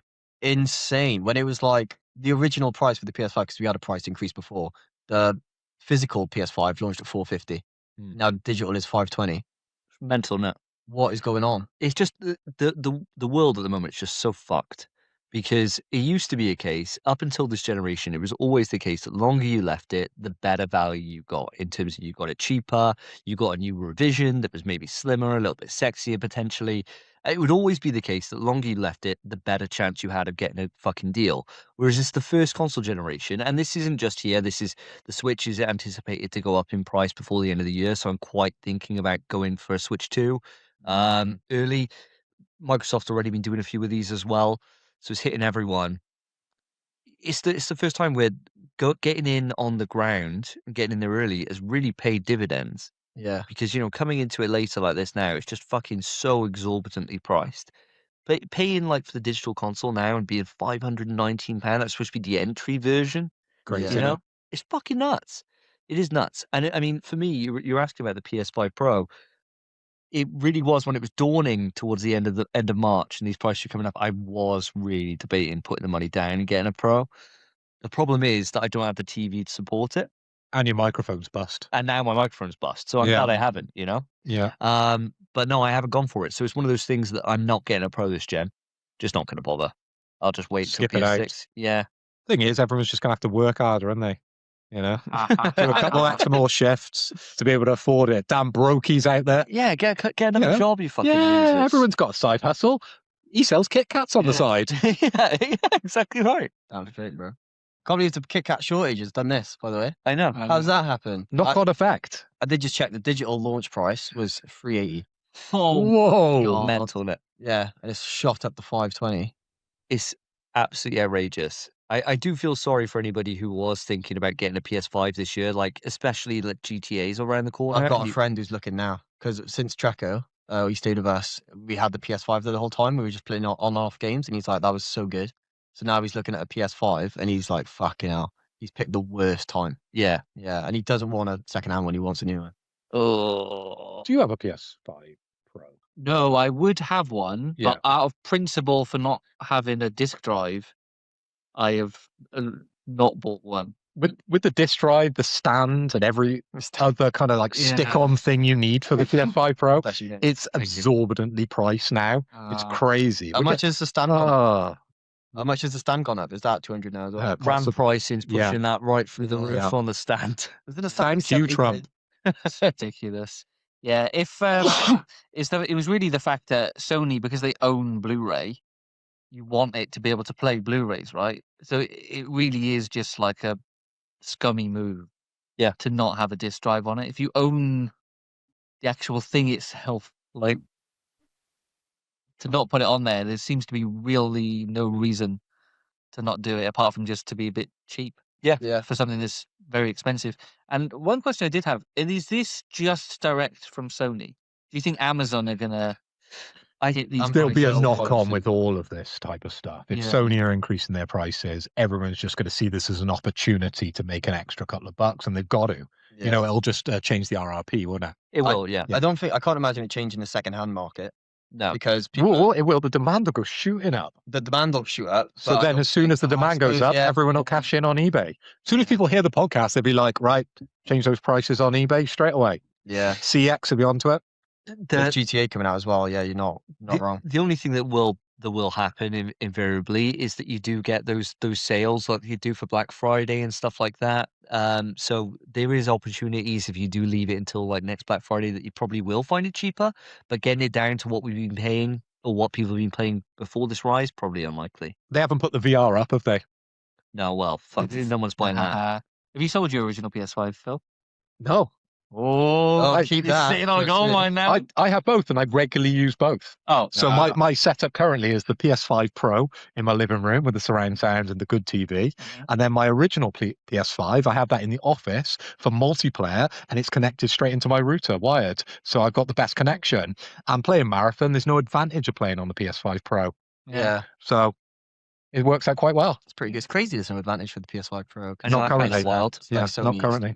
Yeah, it's insane. They may bring one out, but you know, like playing on the monitor, obviously there is a better reaction speed with the monitor compared to my TV. Yeah. So it's better for me to be in the office playing sort of competitive games as opposed to kind of like your big kind of AAA experiences where you don't necessarily need that kind of advantage. So they're okay on the TV. Yeah, Bungie might have also just thought of it balancing. If someone has better fidelity, they might be able to see more on the map. Yeah, it could be anything. Maybe, but who knows? Weird one. But Yeah. sucks for all you guys that haven't got PlayStations, PS5s. I do feel sorry for you. Well, Marathon's on PC. It's fine. Yeah, Most people we encounter are on PC, let's be honest. there's a lot of them. I don't understand why the portal's gone up. a RAM, just the price. There's no RAM in it, is there? It's just Surely a streaming there must device. be gotta some be. process. Yeah, but like in there. barely. It It's does the one actual thing. material, isn't it? Isn't that why there's a global shortage of the material they use to make Yeah, it computer is. chips, Yeah, so component. anything. So if they can't afford a PS5, there's no way they play a marathon on PC. Yeah. No way, you know. Yeah. Yeah, but the requirements aren't crazy on PC, and I think that's why they didn't spec it for the PS5 Pro, Oh, I see. because then the requirement for the PC would have to go up. and then Increase it'd the be- player yeah, base size, actually. Yeah, doing that. That's so So smart. it's better to have more players play. Yeah. Wow. Bad fucking beers, though. Bad news. Bad beers. news. Yeah, no, I can't even put that in a There's good no light. positive. There's No- no no positive. Sucks positives. for everyone. So, Just means we're all gonna have to work harder. yep, it just Yep. sucks, man. Oh, So not us. sorry for everyone who hasn't got one, and this is now becoming exorbitantly expensive to get into. At But, this point, by the way, if you haven't got one, just wait for the PS6. But I know it's going to be miles away. this is a precedent for the PS6. Yeah. Imagine what the PS6 price is going to be like. Yeah, Yeah, yeah, with it'll this. be bad. But then you don't want to have to buy this and then in like, 3-4 years' time, buy a PS6 for the same price. Just don't get this. Just wait, I would. I don't know. I mean, probably better off just getting a fucking. Portal. Just get a know. portal and stream games. Just get a second-hand one and hope for the best. Yeah, also that, yeah. I'd just do that. But Get into stealing. yeah. Get on the Yeah. neck. Yeah. 12 Yeah, tons yeah. of PS5s. to- Yeah. God, God, that'd nice. be that'd be a hell of Yeah. a profit. That. Jesus. Christ. I can't- Podcast is still free though, isn't it? You know, Podcast we're is not free. putting the prices up on our podcast. So Not not yet, mate. everything that has the word PlayStation in is getting more expensive. No. We're still staying free. And to make things more efficient and affordable for us, we've gone down to 2 microphones. Everyone's scaling back. Although we have got upgraded lights this time. Yeah, We true. do, yeah, we do. Very Yes. true. So we look a lot nicer. Moving on. Moving on. So This coming is not what we really look like. coming across to me. So my piece of news that I'm going to start with is one, and I'm not going to turn off the button on this. All right, I'll be careful though. So The game which can't be mentioned creator, Shinji Mikami, is creating a new game in partnership with Shift Up, who are the guys behind Stellar Blade, at his new studio Unbound. So it looks like they kind of got together. This is just something we heard rumblings that Shinji Mikami had a new studio that was in the works. They were working on a new AAA IP that was a survival horror-esque title. Those were already rumors out there, but now they teamed up with Shift Up, which is fucking crazy news because they're running hot at the moment after the success they found with Stellar Blade. There's nothing else to this. It's a very short, sharp one. But in terms of like a partnership with the resources that they must have now at their disposal and Shift Up, what a great time to get a fucking legendary creator on board. And the one thing I do love about Shinji Mikami is that when he tries his hands at new IP, um, we get some fucking absolute gold mines out of it. You know, we get fucking well, Devil May Cry was, I suppose, one eventual spin-off. But if we look at more recently, we get fucking what's the title for those two games? The Evil Within. We get the Evil Within series. Good, yeah. And I'm a massive fan of the Evil Within 1 and 2. So I'm hoping for the best here. Now, you're the only one out of us that has played Stellar Blade. has played Stellar Blade. So does this news ring a little bit more kind of excitement for you or not? Well, I'm hoping it's true because I did have a look at a lot of this news and I sort of filled out our doc. And I think I identified one as actually an April Fool's joke. You did. So hopefully this one actually is real because I'm very excited about this possibility. But at the same time, a little worried because Yeah. these things tend not to go that well, do they? I'm just thinking about like Callisto, when like a big name director, they come out, don't they? They get their own studio, they team up with someone else, and then they just kind of repeat what they've done previously, but just try and do it a little differently. Or not even a little differently. They just do it a little bit worse. Yeah. So yeah, that's happened. And then of course we've got the game that you had in your fantasy league last year that never came out as well. Judas, yeah, by the BioShock guy, right? I forgot about that. Yeah, Ken Levine. Like, where is that? Like, what is happening there? Like, could this be the same situation where Shinji Mikami comes along, starts ruling the roost over in Shift Up, and kind of diverts them off course because they were on to a winner with Stellar Blade. They knew what people wanted, and they wanted sexy girls beating up monsters, and they did that very fucking well. Let's be fair. Like, where is he going to take this? I don't know. I mean, who knows? I'm excited, but just a little worried. It is a partnership between the two, so it does kind of spread the risk a little bit in that regard. And the thing about Shinji Mikami is that he's already done it. You know, like he formed Tango. Tango were fucking cooking on all cylinders. They released fucking the game that got them closed down after they won a fucking game award for the first Xbox Game Award in forever. What's the one there? He's like a painting skater dude. That was the big, the only good game on Xbox for like forever. What, you're on about Sunset Overdrive? No, not Sunset. Way after that. Painting skater dude. I know the game he's on about, but I don't know the title. I can't think of what it is. Yeah. I can see the... You know what I'm on about. Yeah. He's got like a boombox or whatever. It's very Jet Set Radio, wasn't it? Very, was yeah. very Jet Set Radio. Can't remember what it's called now. Came out a couple of years ago. And it actually won, like, it got 9s out of 10s and won like a fucking Game of the Year award and shit. First time Xbox ever won one. And then they just closed the studio down. There's one listener screaming that name. Yeah, I can't think what it is. Yeah. It's still my head in. He's having a Google now. I'm having a Google.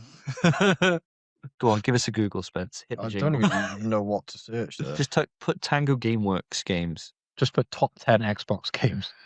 Xbox game like Jet Set Radio, but not Jet Set Radio, Shinji Mikami.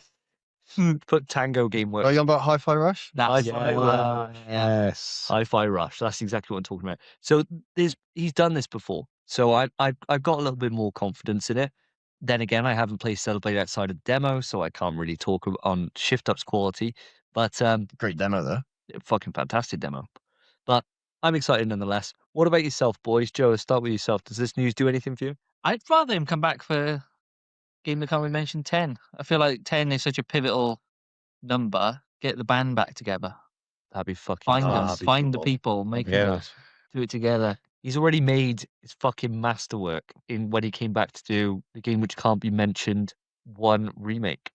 Get back again to remake that remake. Oh no, it's perfection already, bro. No. It's already perfect. How'd you improve on a masterpiece? Well, I was talking about like the car with you a little bit. Yeah. I was like, let me do it. Let me do Game of the Mention 10. As long as X, I call it. as long as it's not. Like, I still don't know why Requiem's the name of his gun. Like, what is that about?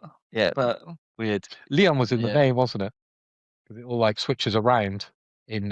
So if you watch the That's original what they trailer for announced, it, Leon. Yeah. the word Requiem, they twist the letters in Requiem around. what? And it actually says Leon. Yeah. So I don't know if it's It's like anything in to the do with font they that. did it in. Yeah. Technically, does. Yeah. Oh. Yeah.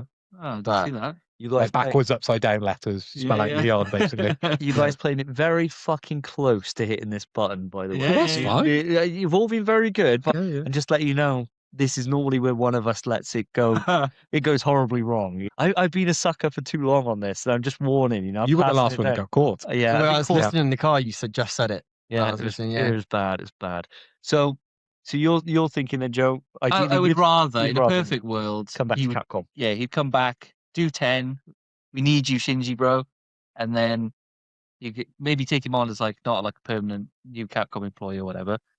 But I mean, 0 hours or something, maybe. Yes, Yeah, stick yeah, him on yeah. 0-hour contract. Stick him on a yeah. 0-hour contract, get him Yeah. in, sign him up. Yeah. Yeah. He can come in and come and go. Yeah. Control. But I mean, Stellar Bay's a good game, right? So I mean, even though I don't think it's going to be a game that's anything like that at all, No. I agree. Yeah. you know, if you can do that in that quality, you know, if the people that did Clay Obscure do a completely new game that's completely unrelated, different style, completely, you're gonna already go in and go, that's probably gonna be Great. a good Sure. game, Yes. even if it's completely different.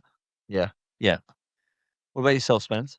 Yeah, it's exciting, isn't it? But it's the kind of thing. It's all we have to go off.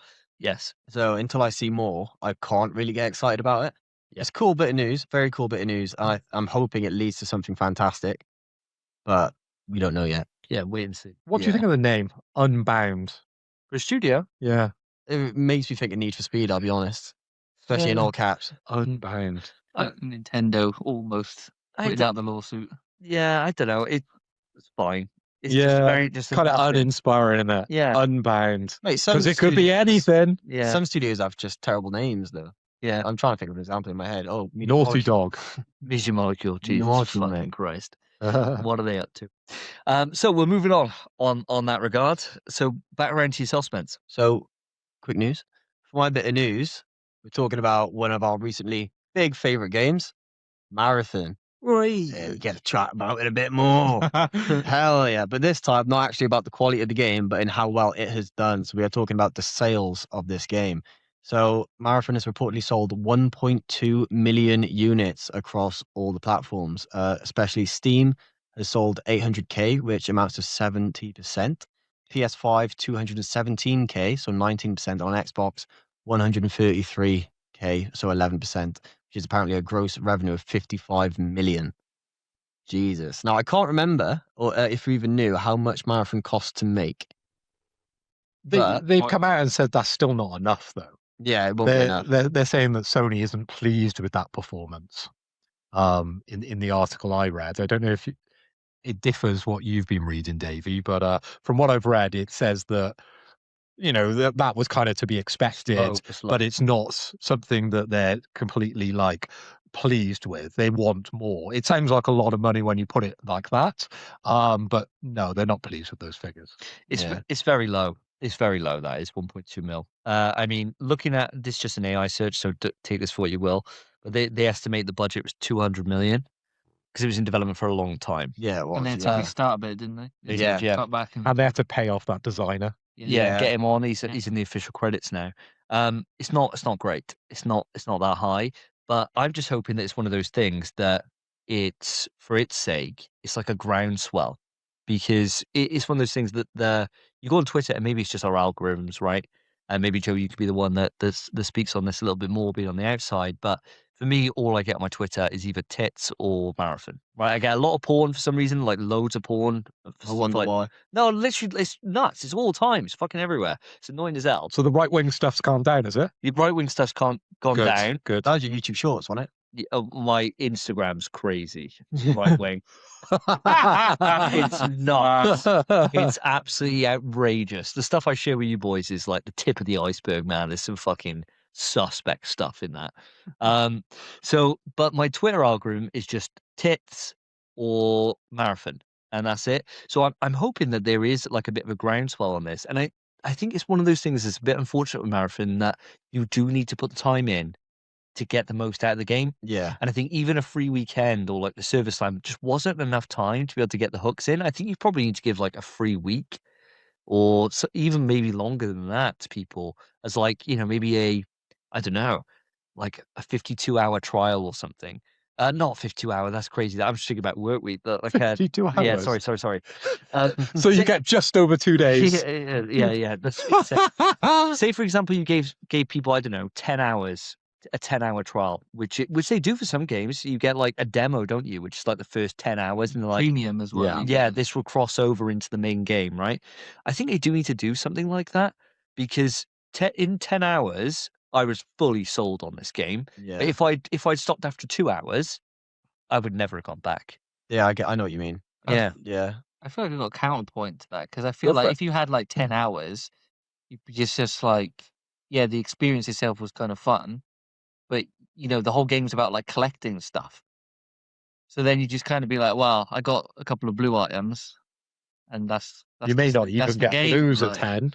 Yeah. Yeah. I think it would be one of those things though that as long as you'll progress, like when they do like you download a game on premium, you find a trial, right?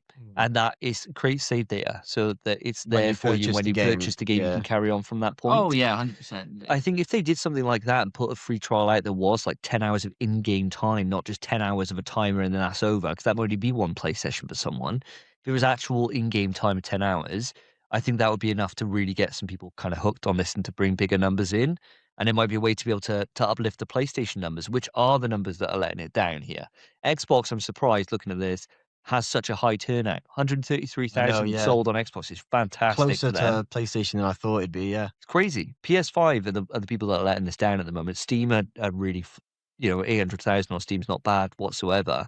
217K for a first party title on PS5 is low as fuck. Yeah. So With the games we've been playing, I'm not surprised with the split because most of the people, I would have probably said it was even stronger on Steam than anywhere else. Yeah. Considering the people that we run into. We were playing the other night, weren't we, Davey? And some guy couldn't get over that we were on PlayStation because he thought we were so good. Yeah. That was the compliment. Yeah, And we were like, what? What? Yeah, Are you on PC? he's like, "How you doing Because all you were this at your shit. You were dragging us down. yeah, he was like, it's like, how you doing all this without a mouse and keyboard? And it's Yeah. like, just aiming, bro. It's not Yeah, hard. Yeah. It's fine, Yeah. dude. Yeah. This is Bungie. Mate, what I think, you just said about the free trial. Yeah. What if there's a free version you could download, but you can only play Rook? I don't think that would do it either. Just in terms of obviously you're not getting the loot factor. And you're not getting that kind of, the point of marathon really is if you put the time into it. We found so many friends on there, made so many connections that's true. on marathon. If you were going in and you had 10 hours and you had the full game open for 10 hours, you're really not accomplishing much in 10 hours, really, in the grand scheme. But it would be enough to get you addicted to the loop and to probably make a couple of friends on there.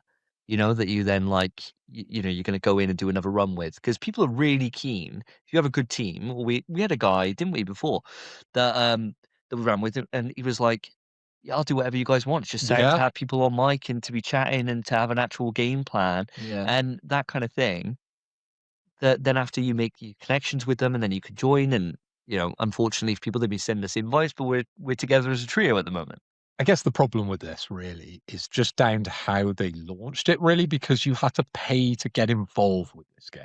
I think if this game was sort of free to play and there was like add-ons that were like skins and things like that, those numbers would be a lot more. Like, Joe, you'd be playing it if it was free, right? I think I'd be dabbling a bit more. Yeah. Yeah, so Paid at least- straight away you've got one extra person, right? But I'm sure that number, it grows a hell of a lot if it's available for free. I think that barrier to entry, unfortunately, this model, I don't know how great it works for this game. It's worked for us. We're getting a lot of value out of the money that we spent on it. But for people that are on that edge, they need something to tie them in. And the money is just a difficult thing at the moment with everything else getting so expensive. It's then hard to then risk it on a game that may disappear. I don't know about the free to play model, especially not for this. I wouldn't support the free to play model. I don't think it'd work well because you don't even need cosmetics. Because this kind of game, you get at the minute you get a black skin for your character pretty much immediately, and that's the one everyone wears. Should least visible. That's the way this game functions. That's what you do, and that's everyone would buy that one skin if they're going to. Most people wouldn't buy skins, No. especially not for a free-to-play game. They don't know if it's worth sticking with because it might die. People aren't spending that money. They won't. Agreed.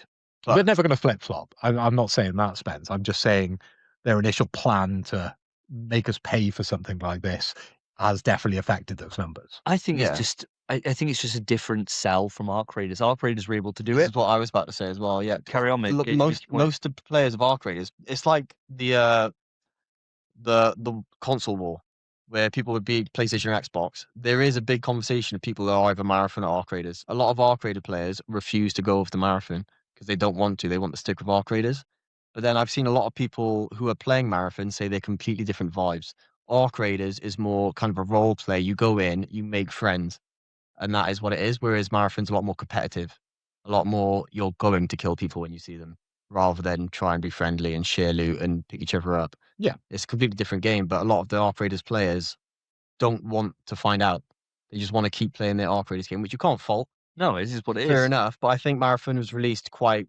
I'm not sure how long ago Arc Raiders came out, but I'm sure it was last year, right? Yeah. Arc yeah, Raiders last was year. already established. October, exactly, yeah. October, something like that 'Cause last year. Arc Raiders had a rough launch as well. Arc Raiders didn't perform well at launch. It really didn't, and it took mostly people streaming it on Twitch and YouTube for it to then find its roots. I think Marathon's going to be that same thing, where more people watch like Cryo Archive and big streamers and everything, and more gets added to the game. It will gradually grow. I don't think it's. I think this launch, again, it's not what they wanted, but I think it's okay. Yeah. I think it will be a gradual increase. I'm the same as you. I'm quite positive on this. These numbers are really low. There's no other way to spin it. They are, but I think there is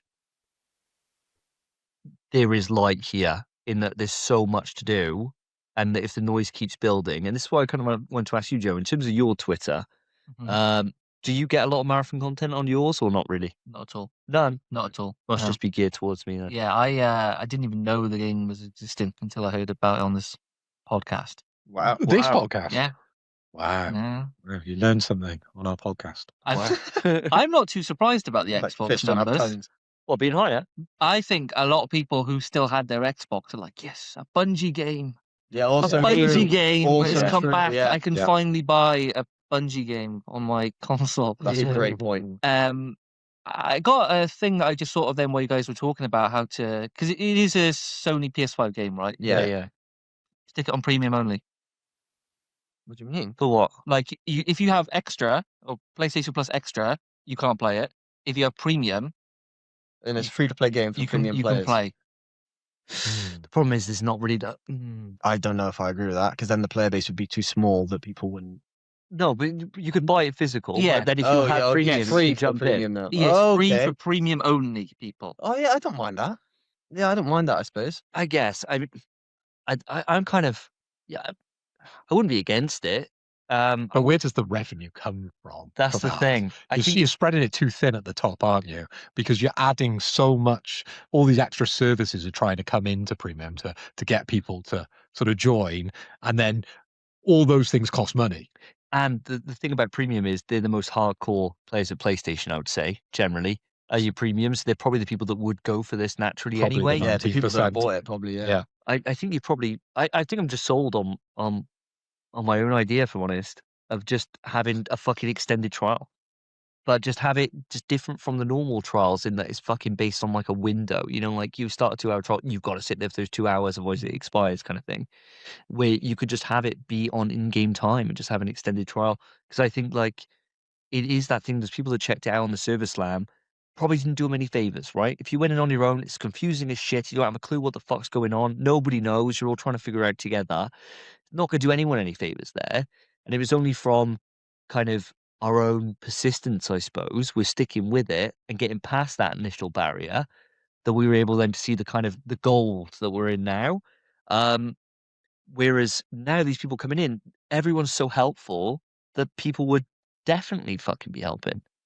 The thing is, if there's another server slam, there's a wealth of information out there now about Yes. this game. So it's very easy for someone to go on YouTube and understand all the things Yeah. that we're waxing lyrical about with the game, all the detail that we're really intrigued with every time we go in, and all the new things, all the new ways into all the different maps. So that's all available now. When we first started with the server slam, It was all new, so everyone was trying to figure it out. I think what they just need to do is just continue doing these things where they bring new players in and open it up for the odd week. Yeah, like COD does. Yeah. COD does free Yeah. weekends. Yeah. Why What wouldn't about they? as well? Just a free version. It's just perimeter. Well, like Warzone type, just one map. Just one map, yeah, and it's Free. just perimeter. They just play it endlessly. Oh, Prima's fucking boring, isn't it? Exactly. So then they once they get all the big loot, then they'd want to fucking get Dire Martian Outpost and Quiet. I guess. I mean, fucking hell. I can't imagine being stuck on perimeter indefinitely. Didn't WoW do something like that? They did have free trial later, but it was kind of dying. Where they were like, yeah, it's free up to level 20. Yeah, they did. Yeah. You There can we get go. mountains at 20. Yeah. So maybe you do the same thing in Marathon. There's lots of different routes for them, but I think at the moment those figures aren't as amazing as probably they feel to us, Yeah. because they are huge money figures, but not big enough. Yeah. It's got to grow. Yeah. I won't print my T-shirt just yet, guys. No, keep No. it going. You know, We still It's believe. still going. Marathon is still going. Well, so if they do shut it down at any point, I will be so sad. Like, That would be brutal, yeah. I've thought about this the other day, by the way. I'm not mad Concord died anymore No. because I've got a new one. Yeah. Yeah. And Concord, if Concord was out, got I a new wouldn't, bitch. I wouldn't be juggling Concord and this. No, I would have left Concord for Marathon. Yeah. Whereas if Marathon launched first, I wouldn't have jumped ship to Concord. No, we would have exactly. completed Marathon by now. Oh, sorry, Marathon. We would have completed Concord by now.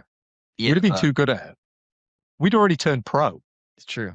But yeah, I'm okay with Concord now. I don't mind.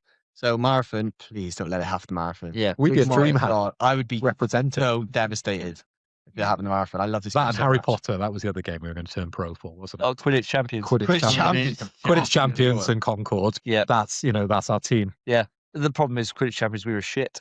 It's a very hard game. Yeah, it was like pay to win, bro. Everyone had sick brooms. Fireball 2000s. Yeah. Yeah, it was crazy, bro. It was absolutely ridiculous.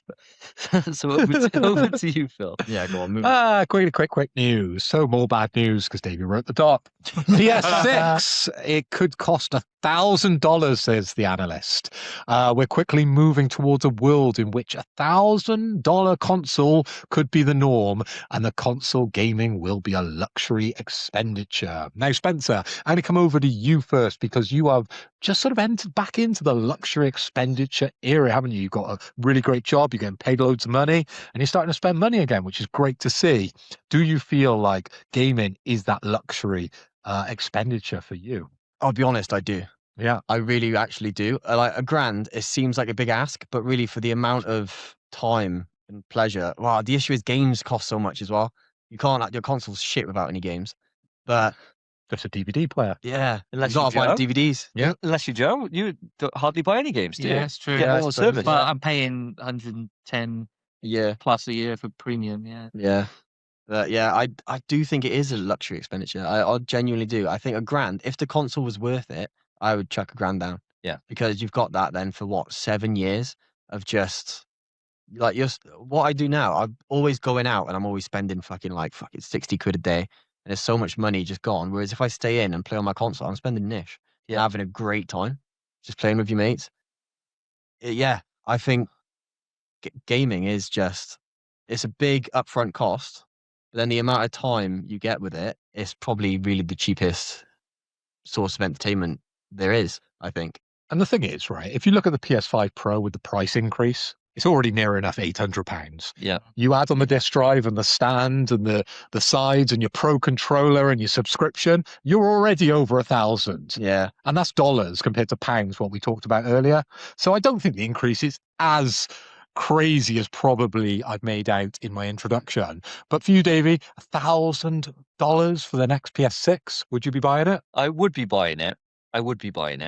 But I would fucking, Would you? I'd loathe it. Yeah, I would. I'd chuck a grand. Even if they did what they've done this gen, where everything gets launched onto the PS4 anyway, so everything's coming to the PS5 I'd for pro- like 2-3 years. mate. Would you stay on PS5 when me and Spence are on PS6s? No, I'm getting I'm Blowing fucking- cash? I'd get a PS6. I'm in as well. this for life now, right? Yeah, yeah. Like I didn't. You haven't got the PS5 Pro. I'm. You don't need it though. I don't need it. I don't have a TV. Well, maybe you wouldn't need the PS6. if Because I the didn't have a PS6 is TV, going to need a new TV. I'll buy a new TV for a PS6, bro. 8K. It's not the difference between having fucking 120 frames and 60. It's like cool, that's nice, I guess. But difference of having something that is a beast in terms of power, like crazy jump, then I'd probably go for it. Maybe you've got to go backwards.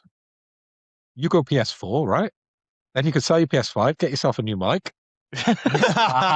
still play the same games as us. See, the thing about it is, right, like, Can't be marathon. for No, I'm not on PS4. He's got his PC though.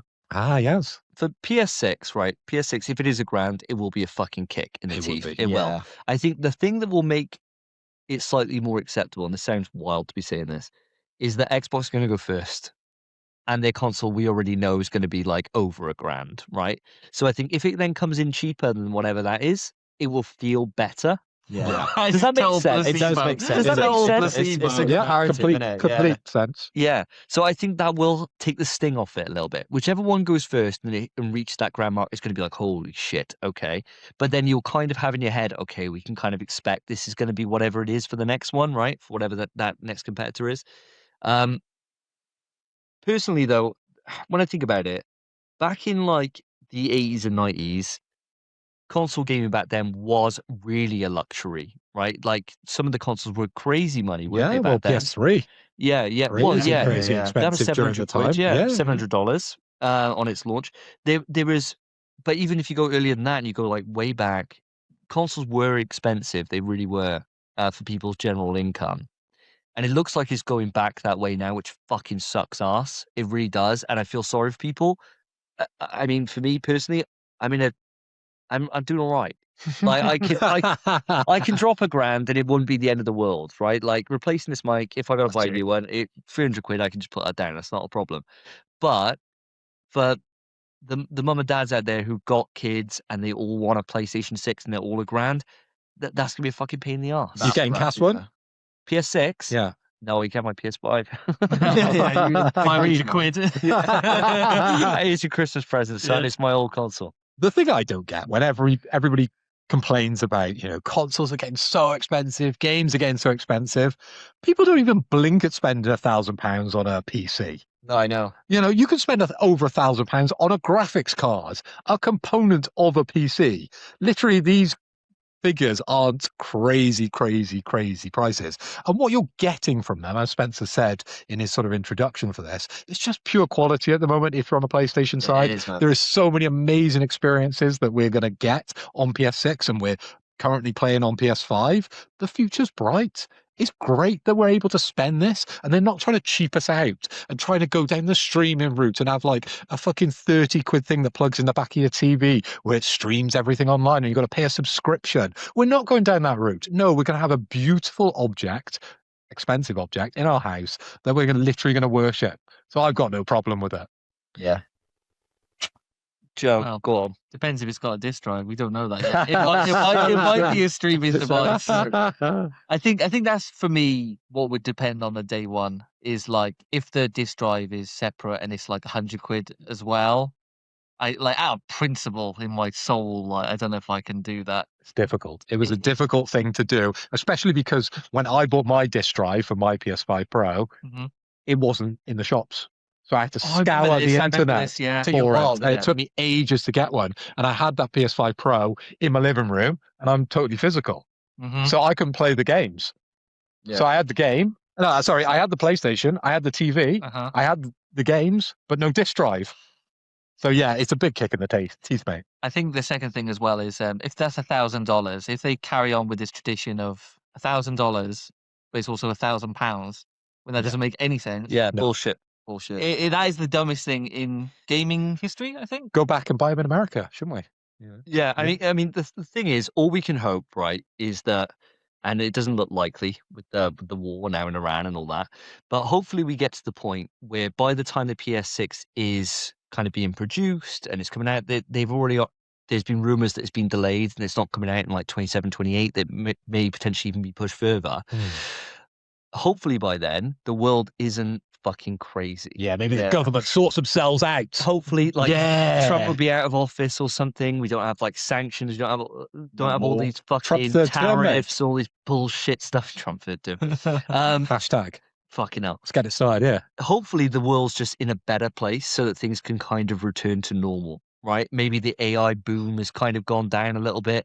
Hopefully there's some things where things just Mate, when has life got better? Yeah, never. Yeah. GTA Never. 6 out yet, mate? Never. Yeah. When's GTA 6? Everything gets more expensive. Everything gets harder. Yeah. You Yeah, got I man the saw comments fuck as up. well. Mate, I tell you what, you were saying about me being a negative Nelly, and then here you are fucking coming in with some absolute harsh truth. It's your news. Yeah, You wrote the doc. yeah. Give me some nice stuff to talk about. I know, I'd love to. Well, Yeah. it's not gonna carry on for long because I got some bad news to Oh, end here this. we go. God. Here we go. So, as we all know, The Last of Us Online was cancelled a while back, and we were all absolutely gutted about it. Some of us more than others. But the news has come out that it was actually cancelled 24 hours before it was due to be announced to the public. I know. So this is from Insider Gaming who've posted this, and I'll read some of this out. So the director of the cancelled Last of Us Online title recently opened up about how he was informed about the cancellation a day before the reveal. For those unaware, the Last of Us Online project, also known as Factions, was cancelled in 2023 as Naughty Dog shifted its focus to single-player titles. Former PlayStation executive Shuhei Yoshida thought it was great when he played it. Now, the director of the cancelled title has provided some insights into what transpired. The Last of Us Online was cancelled after 7 years of development. During a new interview on the Lance E. Lee podcast from Tokyo, Last of Us Online director Vinay Agarwal shed some light on how the game was cancelled. Agarwal first spoke about the boom in the gaming industry during COVID, noting that online games experienced a significant boost around 2020, which when Sony, like all others, decided to put a lot of money into online gaming. The fucking disaster of this generation. This is how Last of Us Online was able to secure its funding. And Agarwal stated that the game was doing really, really well internally, with the team developing it to almost 80% completion. It was very close to done. However, over the next couple of years, as people started returning to their offices, spending on online gaming dropped significantly, which led studios to reduce their projects as well. Agarwal added that eventually the studio had to make a decision whether to go ahead with The Last of Us Online or make the next game that Neil Druckmann was directing, which basically led them to pick the game that was kind of the bread and butter of the studio rather than this experimental game that I was working on, he added. Sucks to get that news a day before. I mean, my take on this before I hand over to you guys is this sucks. It's really, really fucking bad news. But, like we said before, I'd much prefer single player content out of Naughty Dog. So if it's the choice between one or the other, yeah, it's not the best. I'll take the single player side. What about you guys? Phil, come to you. 100% agree with you, mate. I'll just echo those thoughts exactly, really. Like, I'd much rather a single player game coming out of Naughty Dog because that's what I come to expect. I don't like all these tack on multiplayers. It's going back to the PS3 age, isn't it? A factions multiplayer for a single player narrative game. No, thank you.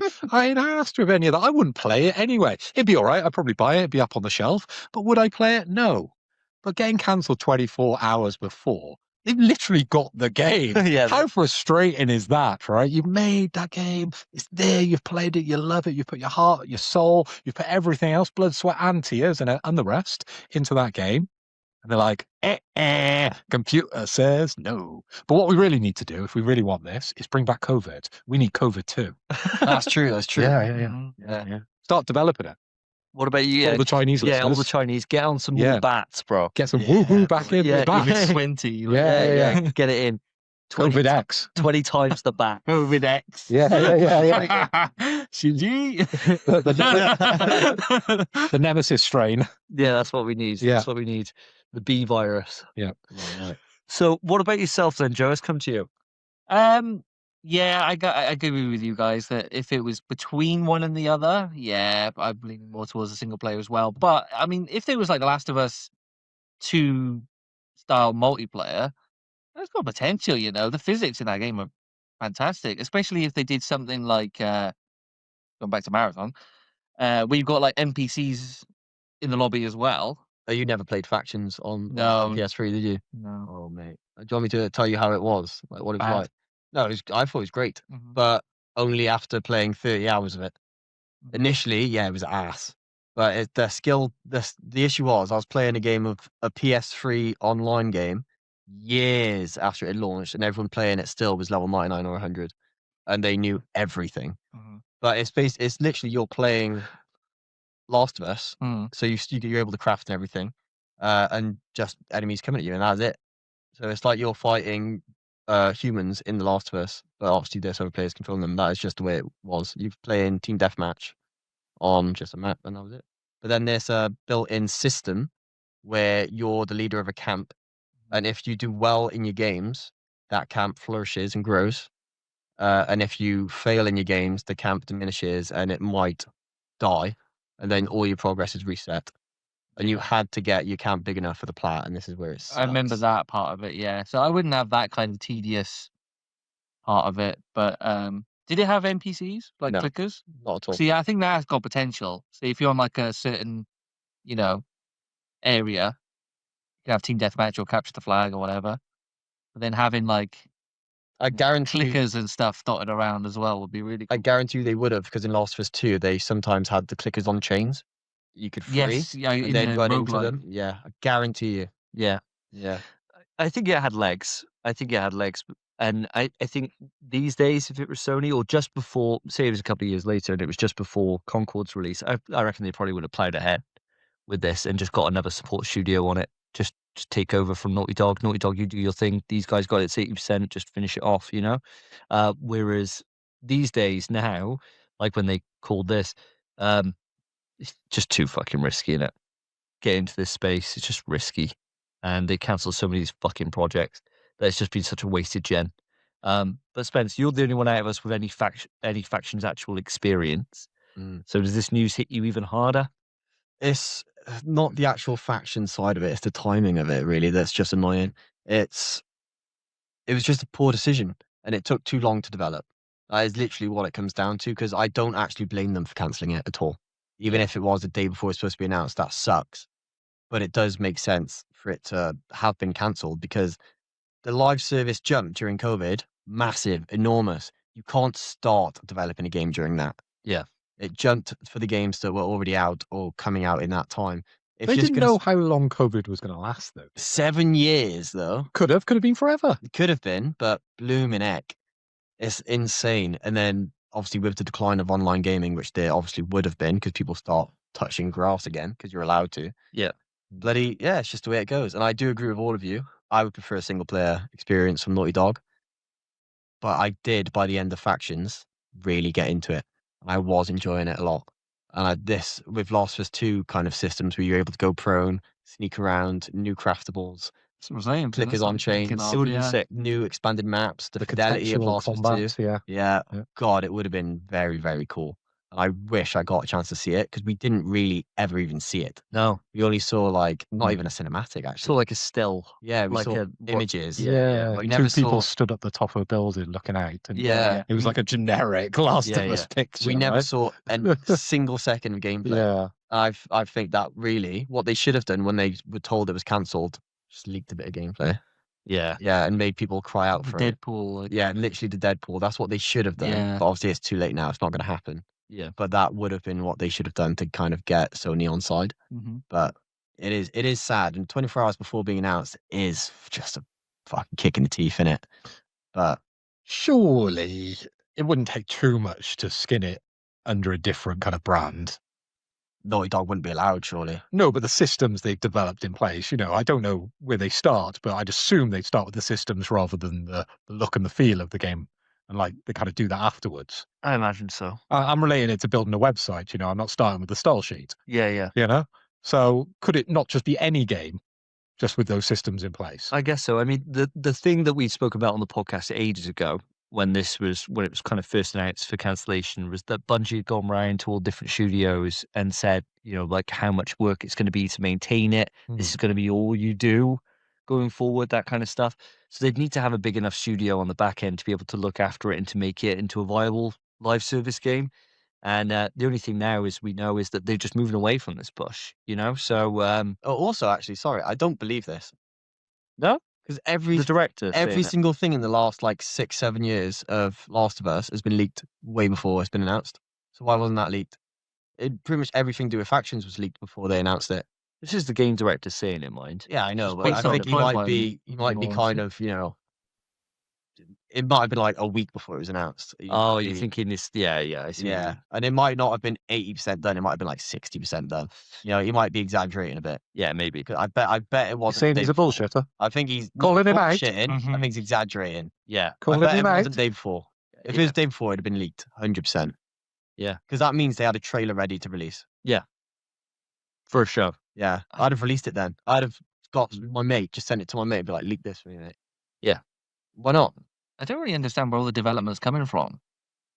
Because surely is it not just on the Last of Us remake engine? You would have thought so, right? Yeah, How much extra work do you have to do there? They pumped out part 2 mega quick Yeah, no after idea. remaking it. So I feel like, does it say how much they spent on this shit? No, doesn't go into that. Well, I think all That's- the work was on this, and then they used assets from this to remake the other ones. So that's why. Interested in if true. 100%, I think that's what it is.